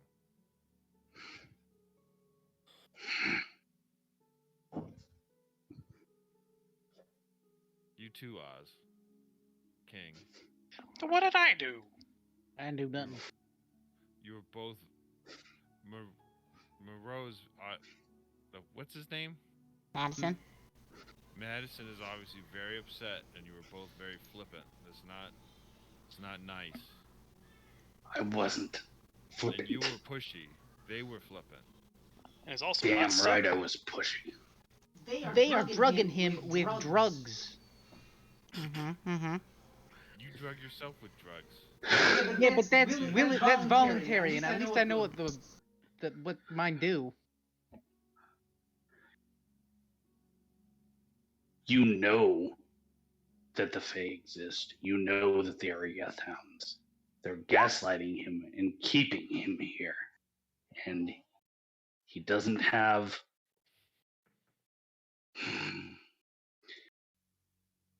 So, I just wanted to run something by you guys real quick, because you all know I see a little blue lady, right? I feel like I've talked to you about her before. Oh yeah, and I met the yellow guy too. It's a while back. Give me a bag of butterflies. Yeah. Okay, good. Just when I was talking to my brother, there was like a moment there where I was like, wait, am I just seeing all this stuff? Like, is this real? You know, like, she'll just like appear in my dreams in very strange ways. Oh my gosh, King, I had a dream last night and you gave this amazing sermon about yourself. It was my wedding, but it was still wonderful nonetheless. I mean, that's probably just prophecy of the future. And I mean, who doesn't have strange prophetic dreams? I have those like every other night. Wait, what? King, what are you dreaming about? Usually you have a big voice. It's really demanding. But we're talking about Jim's brother right now. Can we leave? This place is creeping me out. Yeah, this place is fucked. We need to take this place down. So it sounds like your brother is not going to be convinced that he's not crazy. So we just have to make the crazy things stop happening. So we should take the fight to the Yethounds and those two creepy, extremely beautiful twins. Are they twins? I recall them being siblings, whatever. I don't know about them.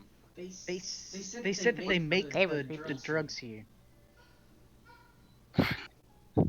You're really fixated on this pudding. We gotta find out what this could be the key to getting your brother out of here, maybe. It's a If that mental pudding was- hospital. They're always drugging their patients with stuff. Have you never read a book? Gosh. If that pudding was tainted, I would be feeling it by now, and I feel fantastic. It's all part of the pudding. One thing that you guys do know, as residents of Waterdeep, is the Karvasi Institute of Mental Health. As you're sort of talking about this on your way down the mountain, the locals give it a different name, called Hell's Heart. Maybe a little bit more appropriate than you'd like to think. As you head out. I say we break back in there. We go in there stealth. We break in, and we find the place where they cook the drugs. And we get proof, and we bring it to the palace. I don't think they'll care. Now Sadly. we gotta get out of the fucking dock ward without the. With all the. God damn it. We're not leaving yet. We're not. We have to. Durnan is in charge of dock ward. He has human guards, Yeah. probably that he chose patrolling dock ward. There is an Okay. orphanage full of non-human children that Oh. doesn't have an orphanage to go to. What do you think is going to happen to a bunch of little street urchins when they pickpocket a guard? Yeah. So what are you suggesting we should go round up these children right now? Where did we leave them? Didn't I thought of South. I actually think they're orphan because you guys, like succeeded on that skill challenge. Their orphanage is damaged, but it is intact. Okay. Oh, well, that's better news. I mean, we could So stop here's by the there way and to find see it. how Shelby's doing and see if they, what their take on the whole Durnan taking over thing is. My only We should concern at least check in on them. is that I feel like we're on Durnan's radar. We don't want to put them on Durnan's radar. If he sees us visiting them and wonders who we're visiting, I don't know. Josh, can you mark on the map where the orphanage is? Absolutely. I swear I think I remember it being. It doesn't make any sense to go from it this way. We're gonna walk across way more guards getting to it from here.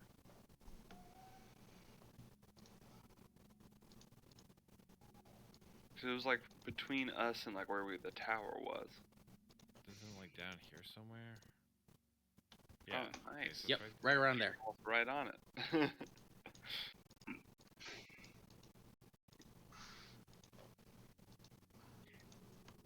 Yeah, that's pretty So we head straight down the way of the dragon, and then back into dock ward.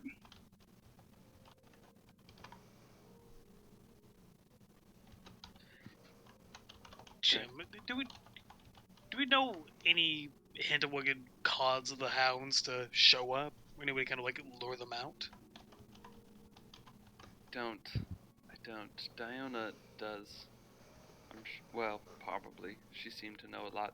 I don't think I didn't tell you guys this. I found out who the yellow man is. He's her brother.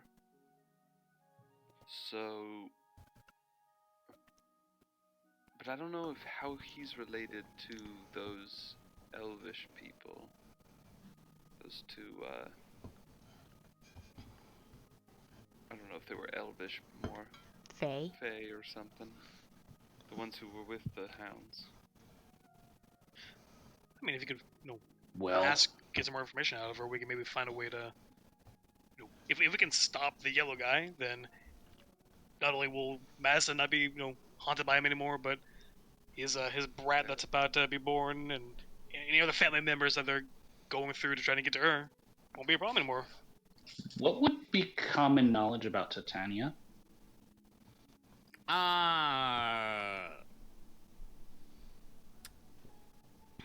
Let's see. Probably that she is, and like when we say common knowledge, this is knowledge that you would probably pick up from watching plays and things like that.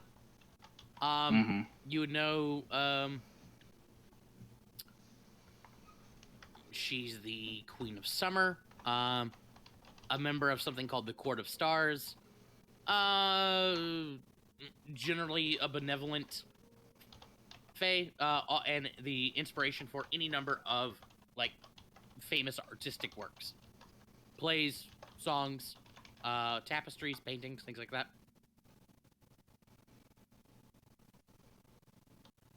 And my assumption is that featured in some of these would probably be her opposite number, like a Queen of Winter of some kind. Yeah. So if you're asking about that, the Court of Stars refers to archfey, like particularly powerful archfey. Titania is associated with Summer. There are said to be other members of the Court of Stars who are associated with other seasons. There are members of the Court of Stars who are not associated with any given season or anything like that. They're just associated with other things. And yeah, there is said to be the most common association with Titania is not with winter. It is with someone called let's see, is it? Yeah, I believe it's Oberon the Green Lord, who is associated with spring. The two of there are many famous plays and poems and things like that about the on again, off again, very passionate romance of Titania. Their numerous fallings out and rekindlings of their relationships, things like that. Nice. Yeah, well, I don't. So, but I don't know if the yellow guy is like I don't know if we want to. I don't know how we're gonna stop him, but I can try to talk to her. Did the yellow guy have a curious monkey named George? I've never just like talked to Diona, right? Like she comes to me in my dreams mostly. I feel. That yeah. As far as you know, you can only talk to her in your sleep. Yeah. Yeah, I can try next time I sleep. If she comes to me, I don't really choose. She just kind of shows up sometimes. Have you tried a mirror? And/or shiny Mirror? objects? Madison was saying something about your mom talking to mirrors. Maybe that's a thing for talking to people. I don't like the idea of you confronting this yellow man. I don't. If he has. I mean, we've confronted him together. If we Diona kill did him, I mean, Diona did tell me that I should just avoid him. That was her request. So I said I would. But I thought that I feel like we need to deal with it in some way. But she's being a little cagey. I don't really know what's going on. Have you ever tried to talk to her when you're not sleeping? what? I'll just close my eyes and like in my mind just be like, Diona? Diona, you there? Give me a charisma check. Maybe if you take some Dream Lily, it'll get it going. That would work. I don't see this. I don't hear this. Probably I do have- incapacitate me. I do have some Dream Lily. Yeah. It's back at the bar though. Yeah, nothing, Jim. Yeah. You do feel a presence when you close your eyes and you call out, and you could feel like you feel like somebody's standing behind you, but there's no response. Try again later, maybe. But yeah, I don't know. I don't know what to do. I guess we should just avoid him for now until we learn more. But I want to hurry. Have to help Madison. Maybe the reason why she doesn't want you to contact him is because she's worried about you. Yeah, But maybe that is the right decision to do. it's true. Could be. I just don't want to fuck it up more. Well, it's pretty fucked up right now. I mean, he's being in prison for, until he's crazy when he's not. Same thing will probably happen to his kid if, they don't get what they want. And they're poisoning him. But the thing is like, like it's really bad. It's really bad, yes. But it's not me. And it's like, What? I might die if I do this. I don't know. That thing Bro, seems powerful. It's your family. What do you mean? Yeah. And I want to do it. Listen, I just don't know.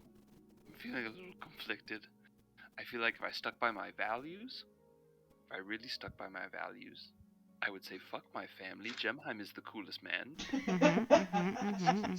That's true. And there's this new feeling in me that's like, maybe I care about my brother, as the asshole that he is. I don't really know how to feel about it. You feel somebody pat you on the shoulder. I can sympathize with. Go ahead. I can sympathize with being used to not caring about others and all of a sudden having this strange feeling. Speaking of strange feelings about caring about others, let's check on those children. Fair enough. I feel like we can't do anything right now, but I will keep thinking and speaking with Diona, and who knows? It sounds like this guy's looking for us, or for me specifically, so maybe it won't be up to us. Maybe he'll find me. We just have to make a really good bait. I mean, he's always juicy looking. Look at him.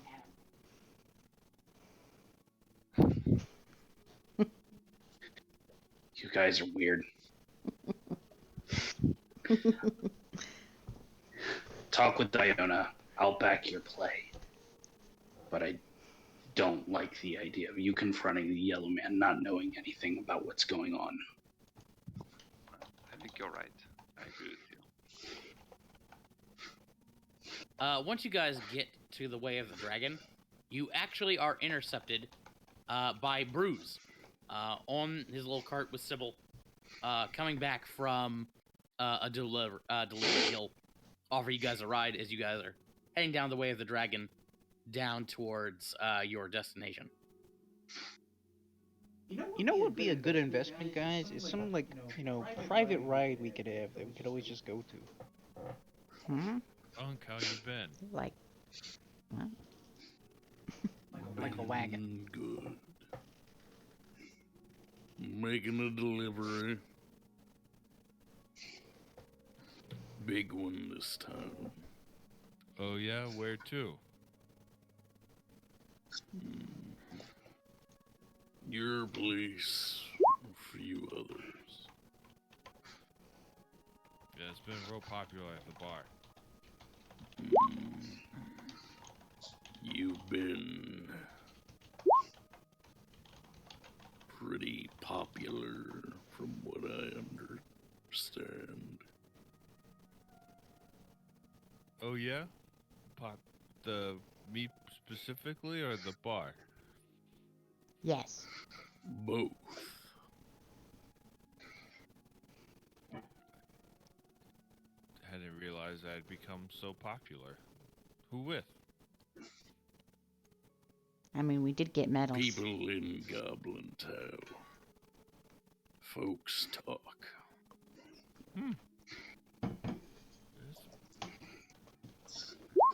It has been a while. We were actually thinking about going there later today. There's an orphanage in Dock Ward full of children that won't exactly be safe under Durnan's watch. So we were thinking of moving them, trying to move them out of Dock Ward, and I was wondering if you know of any unoccupied buildings that would be good to move the orphans and their caretakers into. I know a place. Quiet, out of the way. Only one I ever see going there. There's some little halfling. But that ain't too common. Seems pretty empty most of the time. Sounds perfect.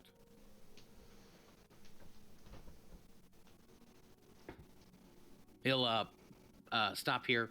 He's got like a delivery in this area. You guys disembark. I'll be here when you get back. Thanks, Unc. And I give him a hug while he's up on the seat. He holds on to you a little bit longer.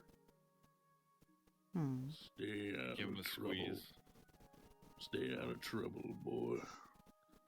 I'll do my best.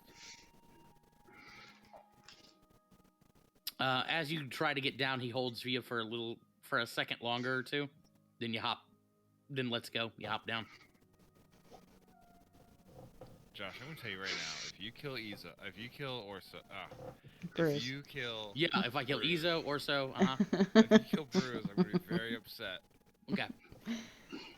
Iso, Saying. Orzo, A Weezo. very large pterodactyl comes down, grabs Bruce. You know that anti-dragon Griffin. field? It's broken. Griffin Cavalry. Doesn't stop. It doesn't stop pterodactyls. dinosaurs. No. I'm pretty sure Bruce would just punch it in the face. That would be, yes, I that would believe it. happen. Bruce commands the pterodactyls and becomes king of the sky.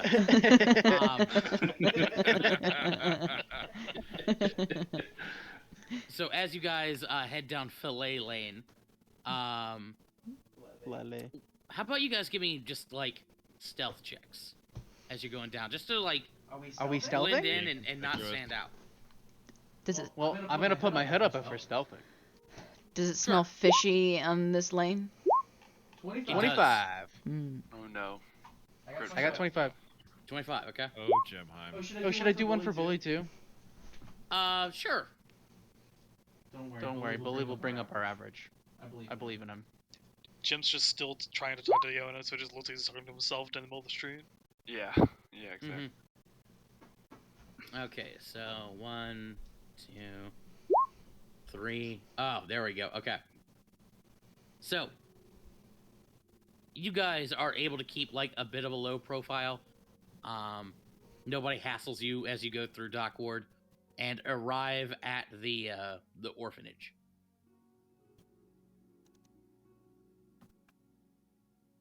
Inside, you find Mama Shelby, the blind old turtle, along with her various children. There's Penny, a little halfling girl, Zig and Zag, two little Genasi kids. They have purple skin with like silver lightning bolt symbols, or like silver lightning bolt shaped energy lines that run along their body. And I think his name was Rock, who is or Stone or something like that, who is a little half-orc kid. I say little, but he's actually pretty big for his age. Hey, Is Corbin kiddos. around? Oh, good. Oh yeah, Corbin would be around. Yes. Okay.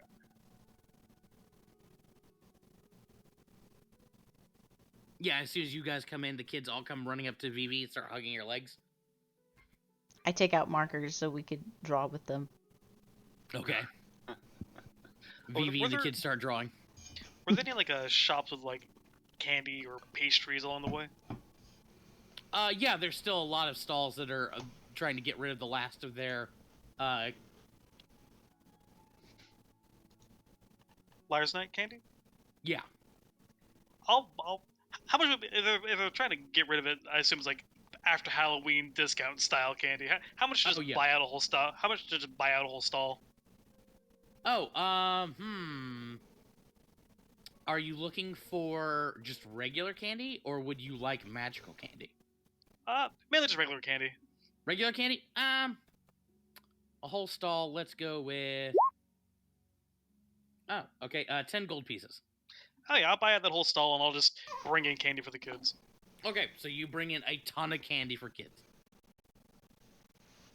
Yay, candy! They start jumping up and down, like crawling over you, King, to get candy. Hello, I heard you. The orphanage had a bit of a fire problem the other night. But like most of Dockward, I figured some candy would help. Yay! They all start running around with their candy. Yes. Corbin, buying the affection of children, yes. Corbin, who is like hunched over a little table, like reading a book, looks up, glares at you, King. It'll ruin their appetite. I've just been making things make fart noises with my magic markers. And me and the kids are just giggling silently in the corner. Okay. Has anybody been hassling you over the last couple days? Mama Shelby just goes, "No, and I've nobody come around hassling us. They leave us alone."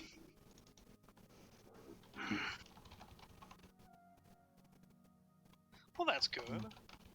How is everything holding up? Who was saying what? How's everything holding up since Wild Night? Oh, we're getting by as best we can. Things are always tough. They got a little tougher now. How would you like to move to a new place in Southward? The kids are all just like, "Are we going on a trip? Are we going on a trip? Move! Yay! Trip, trip, trip, trip, trip, trip, trip, trip, trip, trip." Thank you, Susan. The like Corbin, sort of like like an eyebrow raises, but he doesn't move from his seat. Mama Shelby starts like tapping your chin. Well, I suppose depends on how big it is. Wait a second, Southward. I saw a halfling going over there. Wait, guys, good rumors have been describing Badger's safe house. They told us to like not touch the stuff in. We'll find out. Yeah, that doesn't seem like a good place. It's better than we have a backup option if it is. A board falls from the ceiling, almost hits one of the kids. Free wood! Yay! Yay! They all like start playing with the hunk of wood. Wood!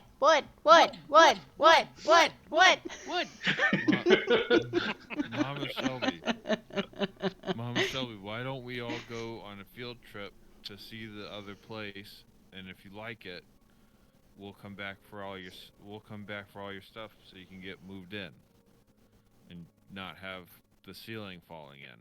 I take up a drill and start drilling holes in the wood piece. Okay. I let the kids drill some holes in the wood. Okay. Kids with power tools, it'll be fine. Yeah, Shelby's down for this idea. Not at all. All right. I guess we're all going on a field trip. Okay. Trip. All through the streets as you head your way back out. That doesn't draw any attention at all. Corbin does not go. He seems pretty adamant about staying here and reading his book. We all like angrily like gang up on him, me and the kids. Trip. Okay. Corbin is human, yes. All right. Well, How leave human? him here to pack up. Yeah, I'll do that. At least he'll be there to watch the stuff so it doesn't get looted while we're gone. You guys head back to the intersection. Bruce is like finishing up his delivery. The kids and Shelby pile into the cart. The rest of you start walking alongside of it. And sure enough, Bruce takes you over here to a there are several windy streets and narrow alleyways in this section, and you eventually come to a warehouse that is now. You would assume that the neighborhood sort of built up around it, because it is the situation is now like the spacing is so tight that this would be highly impractical to be used as a warehouse now. Apartments are just sort of like too close by, or like too close together around here, that large scale comings and goings from it and shipment would be very difficult. Which is good, because this warehouse appears to have been abandoned a while ago. Has not seen a lot of use. As you come up to the the main shutter door, you can give it like a hard oof and sort of raise it up to reveal a mostly empty space with several like large crates of, as you sort of look over it, appears to have been at one time like lumber and building supplies.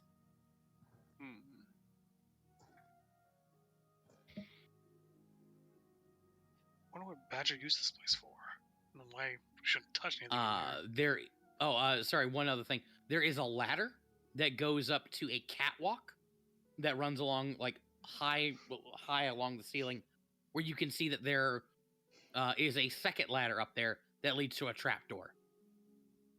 Well, maybe we should check out this place and leave the kids behind for a moment to make sure it's safe. Phoebe, you watch the kids. Can do. Drill.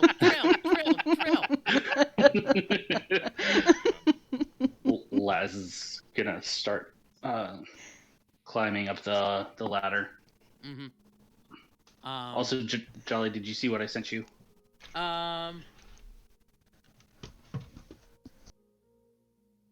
Yeah. No, he just seems to be in a dour mood like he always is.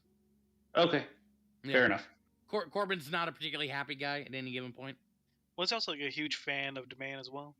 Yeah, actually, yeah. Now that you think about it, Laz, the news of Victor Saint Domain's death is probably weighing on him.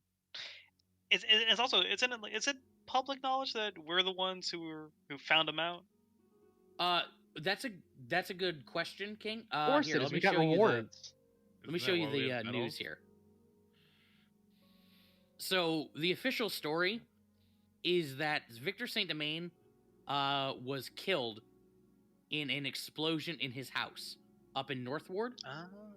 It was reported that several criminals who kind of sort of matched the description of some escaped convicts, all of whom had reason to kill Saint Domain, were seen leaving the site, including a large bugbear, a creepy little creature that probably enjoys drugs, and various other things. Wait, what?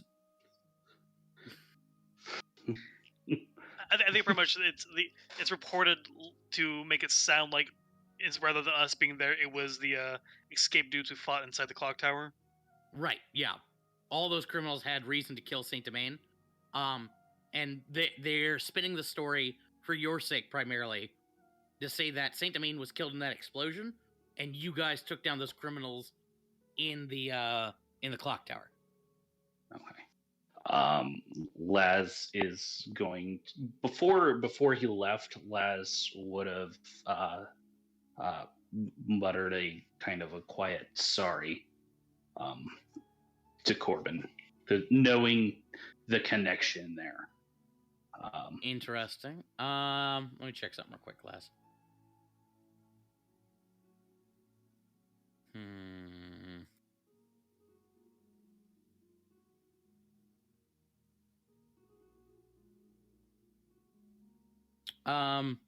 Laz, you saying sorry to him does not seem to go well. Like, you can see he like tightens his grip on his book, but he just keeps reading. He seems to be taking it pretty hard. Right. Meanwhile, so you guys are back over here. The warehouse room, as you're sort of walking through it, has a thick coat of dust on it. It does not look like this thing has seen use in a long time. Nobody's been going through here. As you climb up the catwalk, or up the ladder, up to the catwalk, you can see that there are high windows here, some of which lead out to a fire escape. And Laz, as you're sort of surveying the landscape up here, you could tell that window has been used a lot, or it has been, or not a lot, but it has been used. Mm-hmm. So you suspect that the primary way Badger gets in here is going up the fire escape through that window and up onto these catwalks. Okay.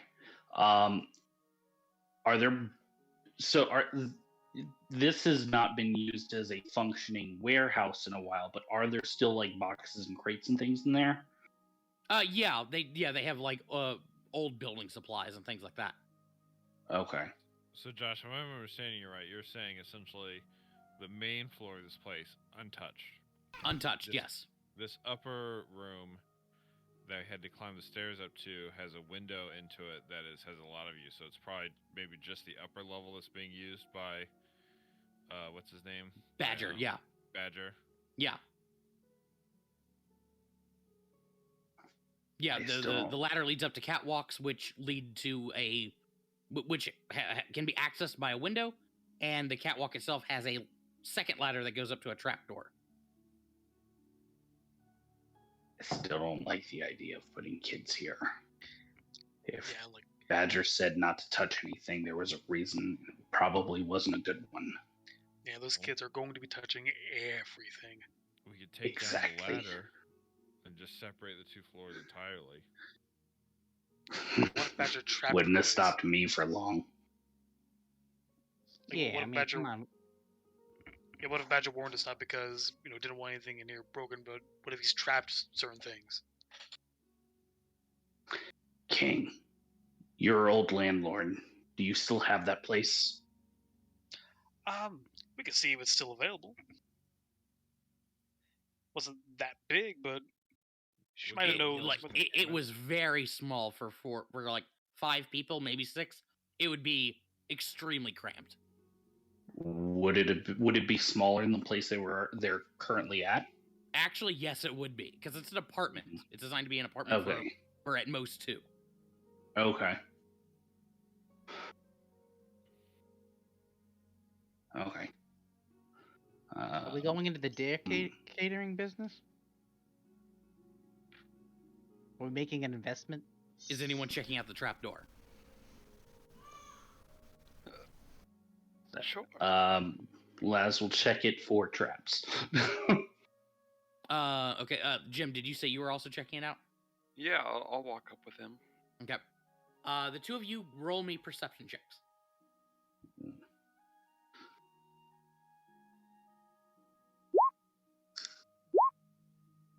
Okay. Laz, as you're looking it over, it doesn't appear to be trapped. The door, however, is locked. But Jim, as you're looking around for traps, you notice, you're just sort of feeling around, and then you, as you reach under the catwalk at one point, just sort of feeling around, you find, on a tiny little lip, is a small key. Oh, here we go. Should we open it up? Oh hell yeah! Let's secrets. Okay. All right. I'll open the door. Yep. Jimheim, you open up the door, pop open the trapdoor, and climb on in. What you discover is the attic of this warehouse. So it's this just big empty space, this big loft. The room is large and spacious, but empty, devoid of just about anything, except towards one end, where like near the far window. There you can see that there is a smattering of possessions. There is, as you get closer, there are several shelves, lined, like one of which is like chock full of boxes and like games of various types. There appear to be several types of chess sets. There are boxes containing decks of cards, some of which look very ornate. One box you can see contains a deck of Taraka cards wrapped in white silk. There is several sets of dice, all neatly arranged on a small little display. There is there's like basically a freestanding coat rack, or like, yeah, coat rack on like rollers, where you can see there are several nice shirts and coats arranged, probably three coats, 3 shirts, something like that, a handful of ties. On a second set of shelves, you find a variety of knickknacks. You would find probably a silver scalpel, like one you might see a surgeon use. You find numerous like sets of cufflinks, spare buttons and things like that. A small sewing kit. A old set of dancing shoes. Probably a silver mirror. Things of that nature. Just like various odds and ends, like little mementos and knickknacks. All of them neatly arranged with the utmost care. There is a wireframe bed whose like sheets appear to be very nice, although the mattress is not, and the bed itself doesn't look especially comfortable, although it does have a nice view of the ward. The only other thing in here, which is probably the strangest thing, is a rather large painting done in oil, depicting a ship setting sail from a dock, probably from what you could actually be able to tell, it's Waterdeep Harbor, at sunset. There are numerous colors of the sunset, like purples and oranges. It's quite striking. And the title of the painting, located on the frame, is "The Dandelion Sets Sail."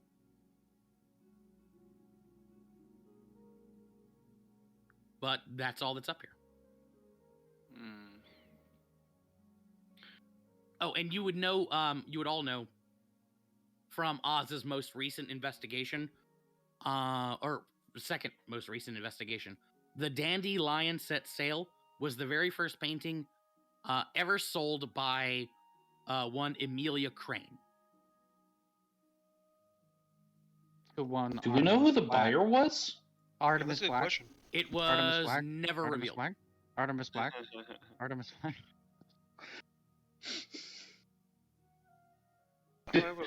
It's his It hideout. seems all safe up here, right? Oh yeah, there are no traps or anything like that. Just like someone has a little house or something. Yeah, as a little like, is basically like appropriate a small corner of this otherwise large empty room. Maybe, I guess my concern is that they're gonna come home and then they're gonna see all of these children and be like, "What the heck?" I'm sure whoever has that painting loves children. I mean, I Not recall knowing Patch saying who that this is was- only for like an emergency and to not touch anything here, so this might not be a best pick for a orphanage relocation. I bet Agreed. they're great with children. We just. I say we what if move they along. stayed- What if they stayed here until we found a better spot? Just temporarily. Or until So you we can't walk build all around the city a with us? huge second floor on our bar. I mean, I guess third floor on our bar. Bar is not really an orphanage. It could be a I- You know hotel. it's not. We'd have free labor. Not yet.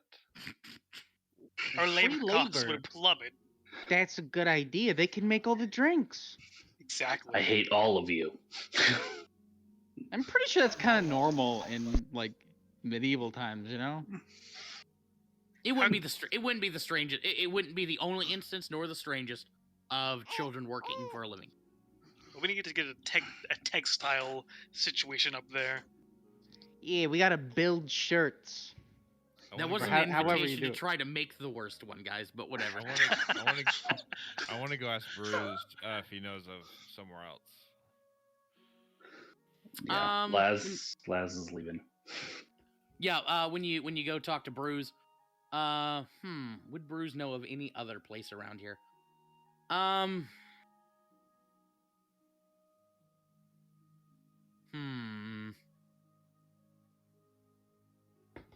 There's one other fella you might talk to around here. He might be able to find something, but situation's odd with him right now. Odd how?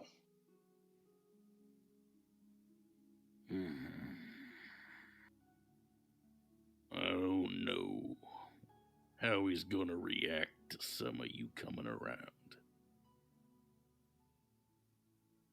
Is Bruce looking at anyone in particular when he says that? I'm a ray of sunshine. I could not be me. Probably you, Les, and Ezo, and let me check something here.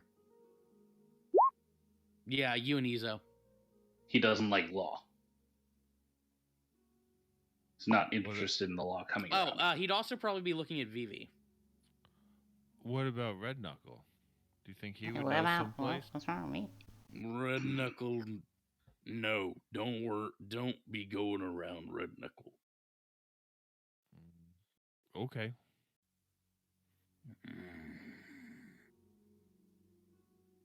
Red Knuckle's trouble. You need to stay out of trouble. But he owns the fist. Stay out of trouble. I can't fight and not see Red Knuckle.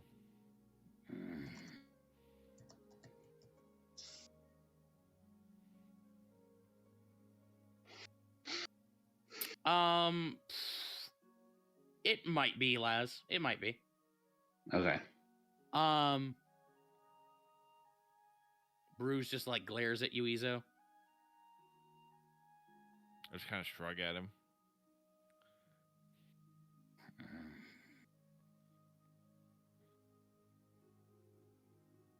I don't know how he's gonna react.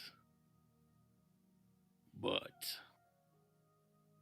He'll point at Oz. his uncles might be able to help. Yep. Oh yeah. Which uncle?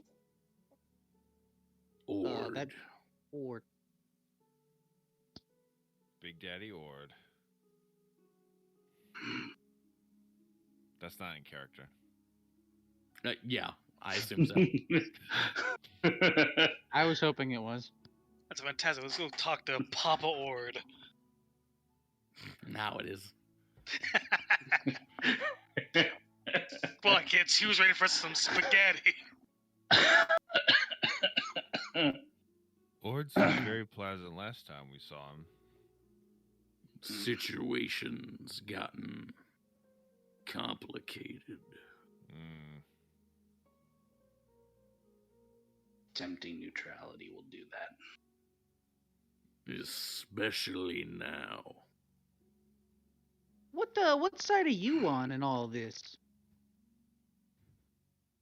I don't have a side anymore. Oh, anymore? Do we know about his his past? Oh yeah, I mean like that. Oh yeah, Yeah. Okay. yeah. Bruce is retired. Right. He would probably have his like tattoo visible at somewhere on him, and his reputation would precede him. Pretty much everybody in Southern Ward knows who Bruce is, or at least all the people who would matter for your purposes. And definitely everybody in Goblin Town. Oh yeah.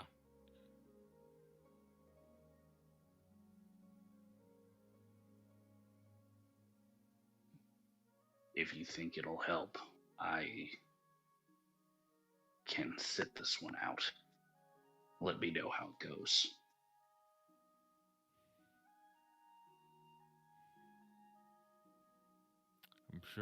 I'm sure Ord will know somewhere. We can't let all these kids go back to Dock Ward.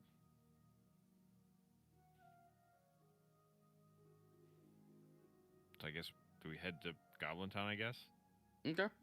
Oh, sure, as we neutralize Durnan somehow. Yeah, Get but him fired. in the meantime, so have increases possibility of murdering more children.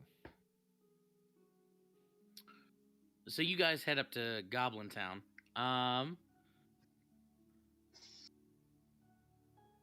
When you arrive at the Blue Blood Manor, there are two large Darfelin, these Goliath-like guys with glossy black hairless skin with patches of white resembling like the patterns on an orca whale.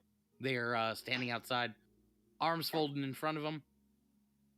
When you approach, they like uncross their arms and get more like they get visibly nervous until they see Oz.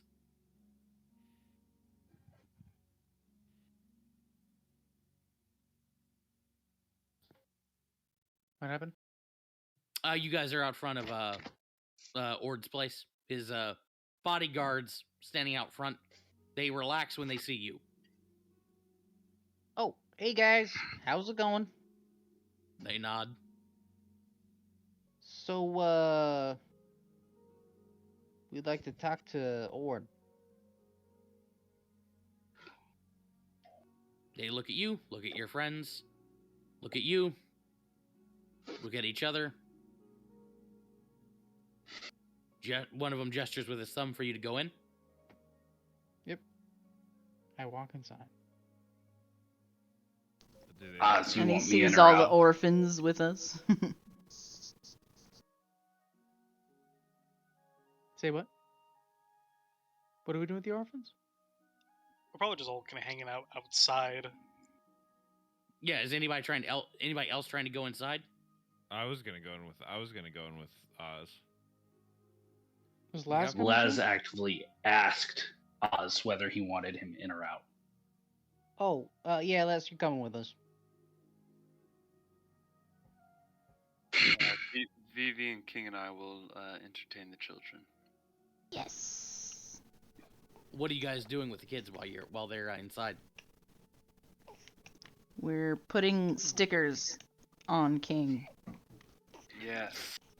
Yes. I begrudgingly let them while also complaining the entire time. Okay. They love the attention.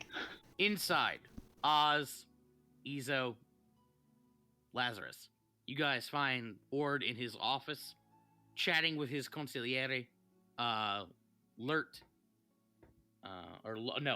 Lulled, I think his name is. Let me pull up. No, that's not. That is.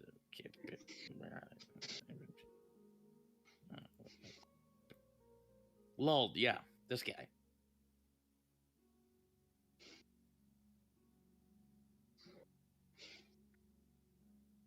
And good old Ord.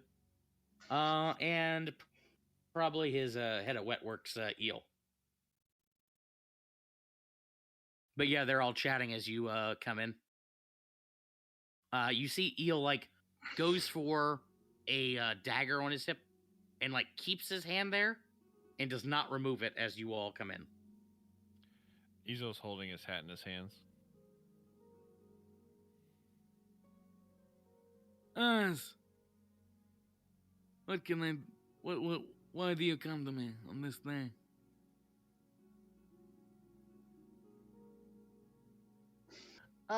Ord, actually, I come because my friend here, Ezos, seems to have an issue. By the way, did you see that we were on the newspaper and it was good? That I did. We got awards. I am very impressed with you. Oh, thank you.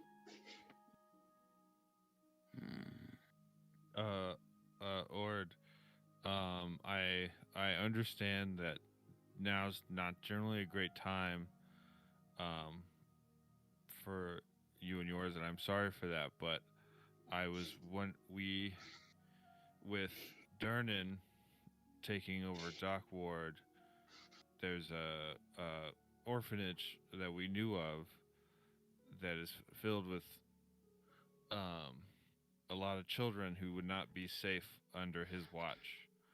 And we were wondering if you knew somewhere in South Ward, or so hopefully somewhere nearby, where we could relocate their orphanage.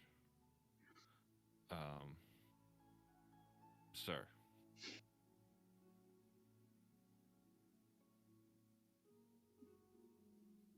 You come to me. You ask for a favor. You, a member of the guild, who has threatened me and mine with vengeance, with violence. You ask of me a favor. Or I hope you would It know is that. Mr. Blueblood to you. I did not crawl through the muck and the blood so that some young whippersnapper could come in here and call me by my first name. Yes, sorry, Mr. Blueblood. I hope you would know that I would never move against you or anyone of Goblin Town.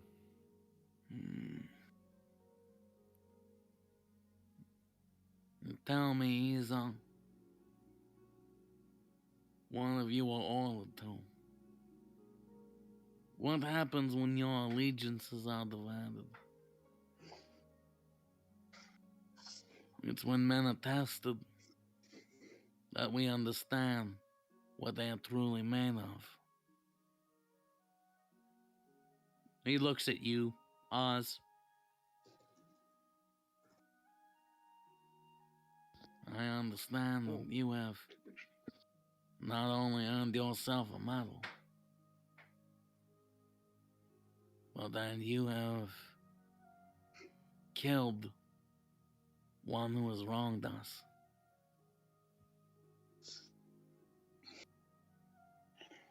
Yes, that's true. But I will say, he did escape my grasp. His time will come. He can now run forever. I will make sure of that. He nods. Looks back at you, Ezo. You bring him to my house, a member of the watch, a man who has made no gesture of friendship to me. You understand this is a time of war. People are taking sides. For me to show favoritism could send the wrong message, could endanger my whole family. Mr. Blueblood, I humbly ask no favoritism. This is not a matter of guild or Zent, or I'm just trying to find an empty building where we can put some children so they'll be safer than under the murderous watch of Durnan. Please.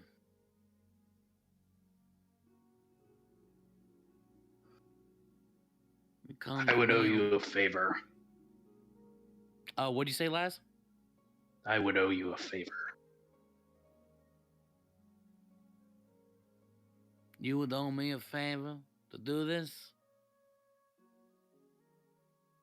For these children and Les gives a nod. You understand? You men of the watch, you men of the Graham, that I am not a man who lives within the boundaries of normal Waterdeepian law. I've always lived by my own code. That to owe me a favor could call your loyalties into question. You would still have me do this? My interest is in protecting the city of Waterdeep. That includes these kids. Goblin Town It's as first. simple as that. Sorry. Goblin Town first. Always. Tell me, Izzo, are these children of Goblin Town? No. But they are children of nowhere. He looks over at Oz. What do you think, nephew? Well, they are just innocent children.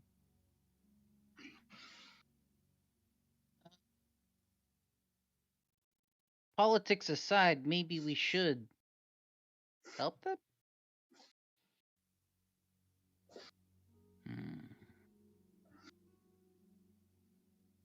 It could boost their reputation, maybe. We don't have to do it to provoke anybody, right?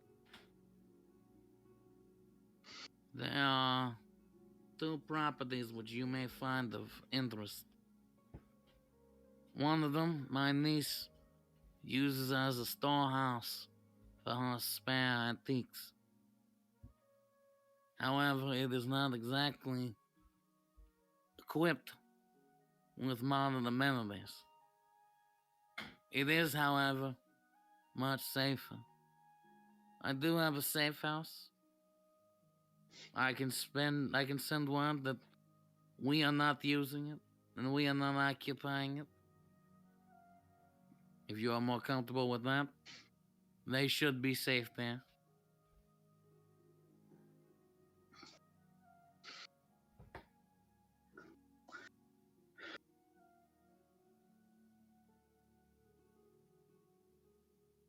Ord, I want to add something.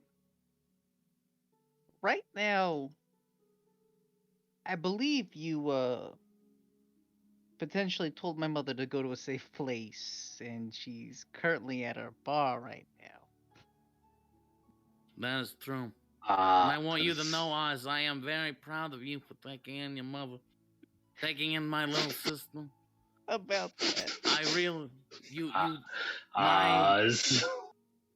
my heart is, my worries, my burdens are greatly alleviated by having her say. You're so right. The thing is, I'm afraid, Ord. My We're nephew, so why do you fear? We are so mixed up in all of this. I don't know if my bar is safe. Your bar isn't tradesborn. It is outside of the normal areas of combat. Fighting will not come to trade one. But they could, Ord. If it does, it means that nowhere in the city is safe. The guilds, the nobles, trades world is the lifeblood of this city. It is the part of their commerce. They will not allow combat in the streets. My sister is safe there. Of that I am sure. Though, Ord, I do not think so because I am there, and they are coming after me. I've One put of- a target on my back. What have you done to bring a target upon yourself? Oz, just let it go. I'm getting mixed up in this, Ord, and I'm fear for my mother's life. Maybe Nephew, she I should believe- go to the Nephew, safe I thought house the- with the Mm. babies, the children. Roll me a persuasion, Oz. Okay. I don't have anything.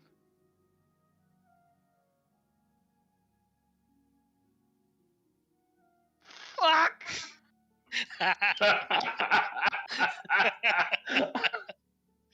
I love that even more seeing what that second roll is. Oh man, if I had advantage of some sort. So somewhere up in Trey's word, a portrait of the little munchkin smiles a little bit. Ord, Or frowns a little bit more. yeah. Oh, it gets Yeah. Ord hops down from his chair, walks over to you, Oz, puts his hand on your shoulder. Nephew, I trust you to take care of my sister. I think of everybody in this family. You You're know right. more than anyone the heavy burden of failure. You're right, I Ord. know you would not wish to experience that again. The fact that you come to me trying to find even more safe places for her shows me that you truly do care. That your mind is in the right place, and more importantly, your heart. Family first, Oz. Always family first. She gave 14 hours of labor for me. And I've 15 had hours she was in labor with you. 15 hours, and it's been 25 years of my life with her. A mother's love is truly a beautiful thing. He pats you on the cheek. Go I now cry. with my blessing. A single All of tear you. drops from my eye.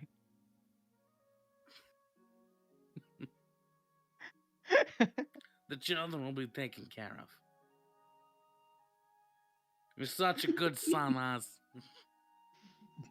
I try. I try.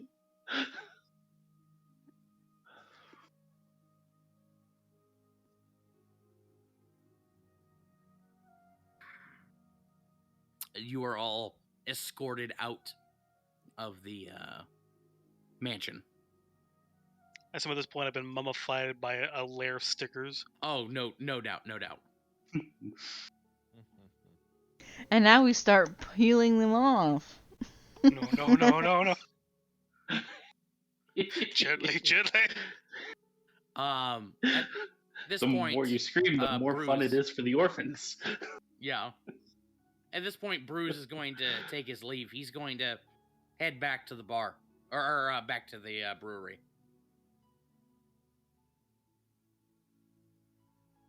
Looks back at you, Ezo. Done good today, nephew. Thanks, Hunk. Why does it say not missing? Not missing. What do you mean? The text, not missing, aka the black bear. I don't know. Well, at least we know where he is. He's not missing. He's not missing. He's not missing. He's right there. I don't know what the fuck is that. I don't know.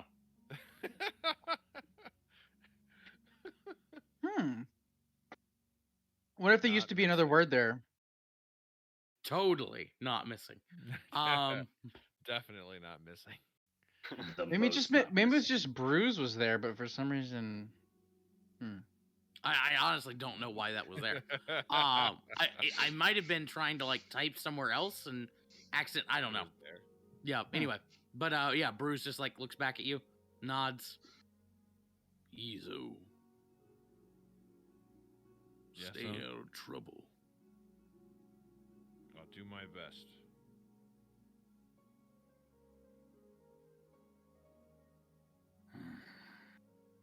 Turns and drives Sybil back down to the brewery.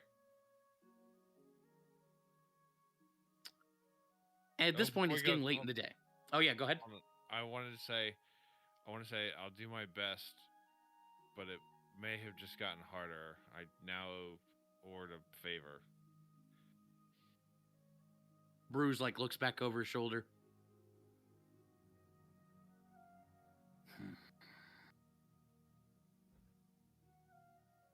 Ord's a good man.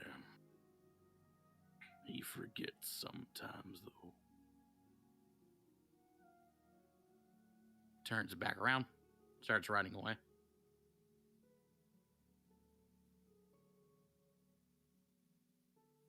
At this point, it's getting late in the day. As you guys start to head back towards the bar, is there any place in particular anybody would be spending the night? I'm gonna be in the alleyway if we're gonna go back to the bar. Okay. You go back to your lean-to. Laz, are you just going straight home, or are you going to your home? Or are you going? Laz would actually like to stop by and talk to Erebus, and then head home. What do you need to talk to Erebus about?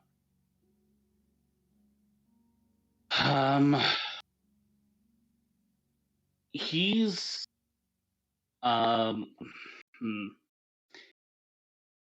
well, first he's checking in on how Erebus is healing, but he's also concerned with what the Sash is doing, given the precarious position of the city. Erebus seems to be healing pretty well. As for what the Sash is up to, he is not really sure. Sash is actually pretty, leaderless and kind of grassroots. It doesn't really sort of keep track of its members. And with him currently out of commission, nobody's really telling him anything. Okay. That being said, Laz, you could probably speculate that the Sash might start getting involved should more violence start erupting, particularly out of Dock Ward. Yeah. How close to being at fighting strength does Erebus look? Oh, he's weeks away. Okay, that's good at least. Laz will give him a nod, and he'll say, "Take care of yourself, and take care of your mom." Yeah, I will, Dad. Stay safe out there, okay? I'll do what I can.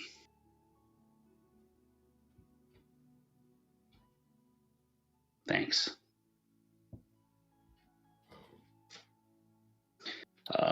Right before he leaves, Laz says, "I love you, son." And then he'll pause, and then he'll head out. As you're walking away, you just hear, "I love you too, Dad."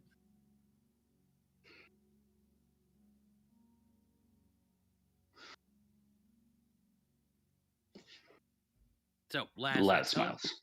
Yep, Laz heads home. The rest of you head back to the bar or your tent in the alleyway, whatever you prefer. Jim, are you going to the bar or are you going home? I think Well, what's my situation with my dad right now? If I go to the bar, is he gonna be like? Generally, your dad, you're in your good graces with your dad.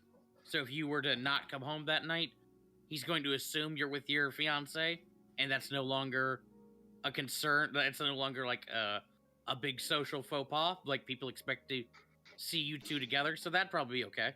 All right. Cool. Yeah, I'm gonna go to the bar then. Yeah. This engagement might have its perks. Yeah. But yeah, so you guys head back there. And all settle in for the evening. Izo, as you settle in, you notice Quentin Mallory, your trainer, gives you some last pointers before your big fight tomorrow at the Bloody Fist. Oh, I feel bad about not telling Bruce about that. And we will end our session on that note. Me feeling bad? Love it. Yeah. Good, this gives me more time to think of how to smooth things over with Nyx and Capricorn at the same time. Oh, Yeah. how did that go? There's that. I think we'll find out next time. Oh, by the way, before I go to bed, I think Oz wants to use whatever tests he have. I don't know, he makes drugs to test those puddings just to find out what they do and, Gonna and put why. it in your mass spectrometer? Like, Hell yeah. okay. I ate a whole pudding and I was with you the whole day. Something would have happened.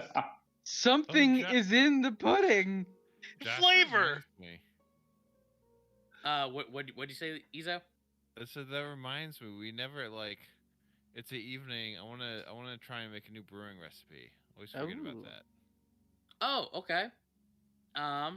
Sure. Yeah, Let's go and I ahead. wanna- Okay.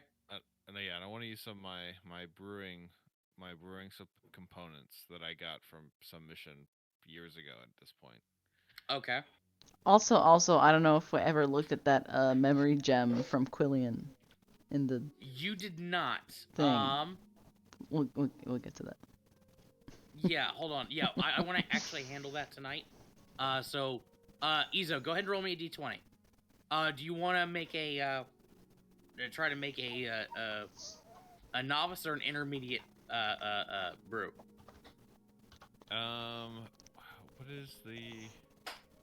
What do I add to it for the? It's just gonna be your proficiency bonus. It's just proficiency bonus. Yep. I want to try. I actually want to try. Can I try advanced? No, your proficiency bonus is. Wait a minute. No, it's not quite high enough yet. Okay, so yeah, I'll do intermediate then. Okay, go for it. So just a d20. Let's see.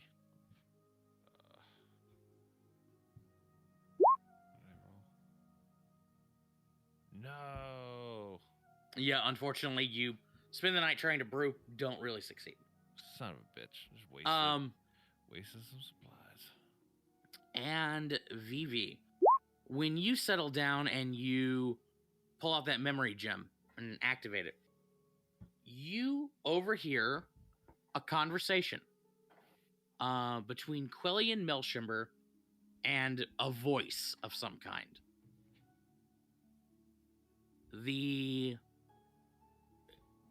It basically goes. I'll probably have a type like a handout for you next time. But basically, Quellian appears to have been taken by surprise by somebody barging into his office. The voice knows Quellian and asks if he thought he could hide forever.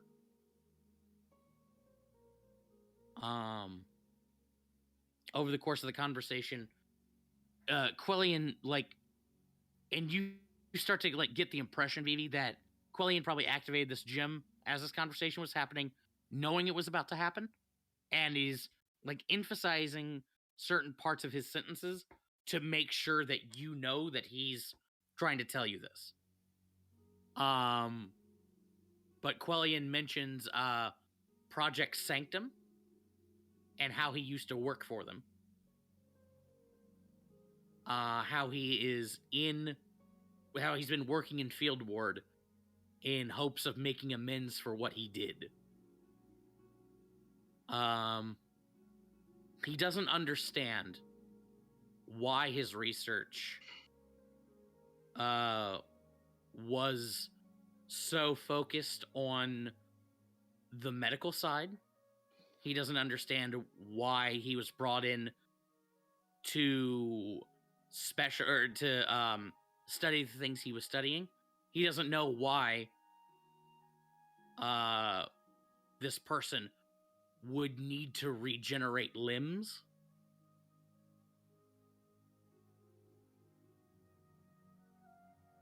He also mentions that he is or that his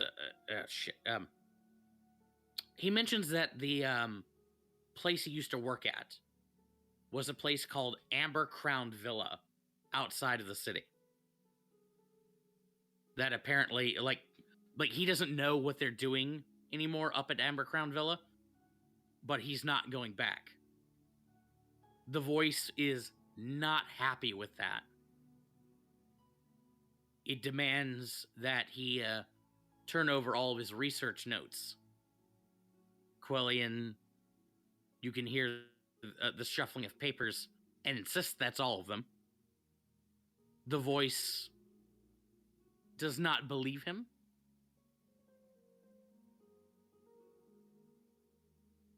And let's see.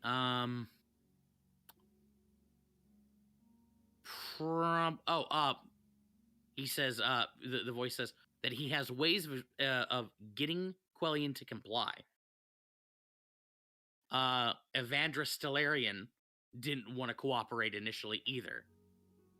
And he's no longer with us. He eventually cooperated, and now he's gone. And he hopes Quellion will see the light sooner than Quellion did. Or sooner than Evandris did. The rest of the recording is Quellion screaming in pain.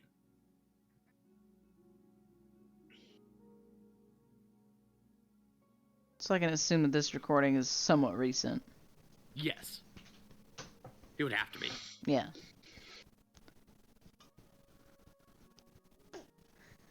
Shit. The plot thickens. Mm-hmm. Would you have played that in private, Vivi?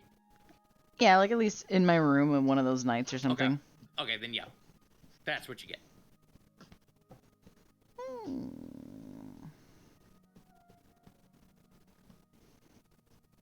Dun, dun, dun. Indeed.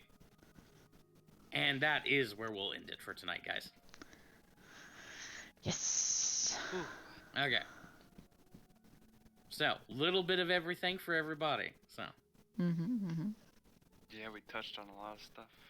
Indeed. Yeah, that was great. Yeah, I'm definitely stoked to see some of the face stuff kind of crop back up.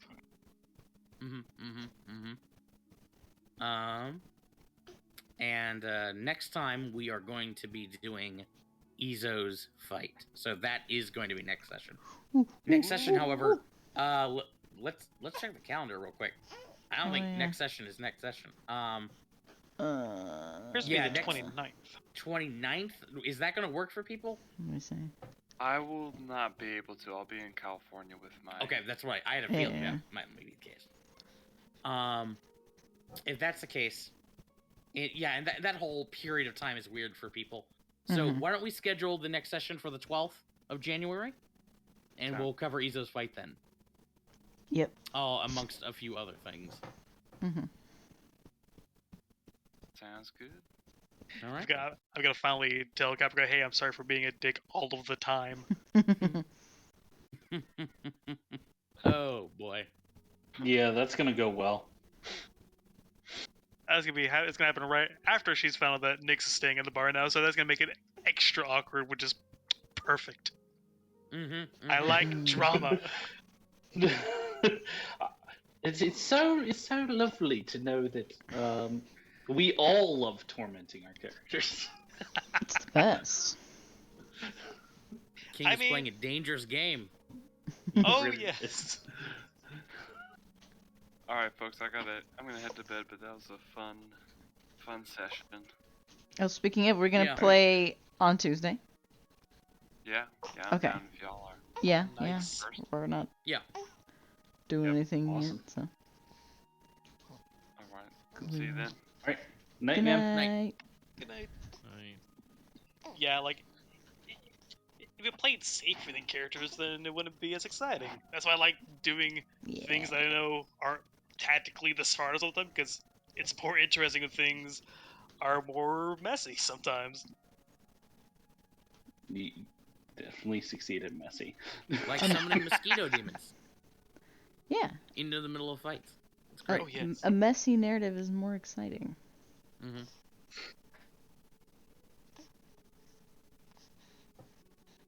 Especially dark And I'm broody gonna ones. hop off as well. Mm-hmm. Yeah. Catch y'all next time. Good night, y'all. All right. Night. Night, guys. Good night. Night, everyone. Night. Good night.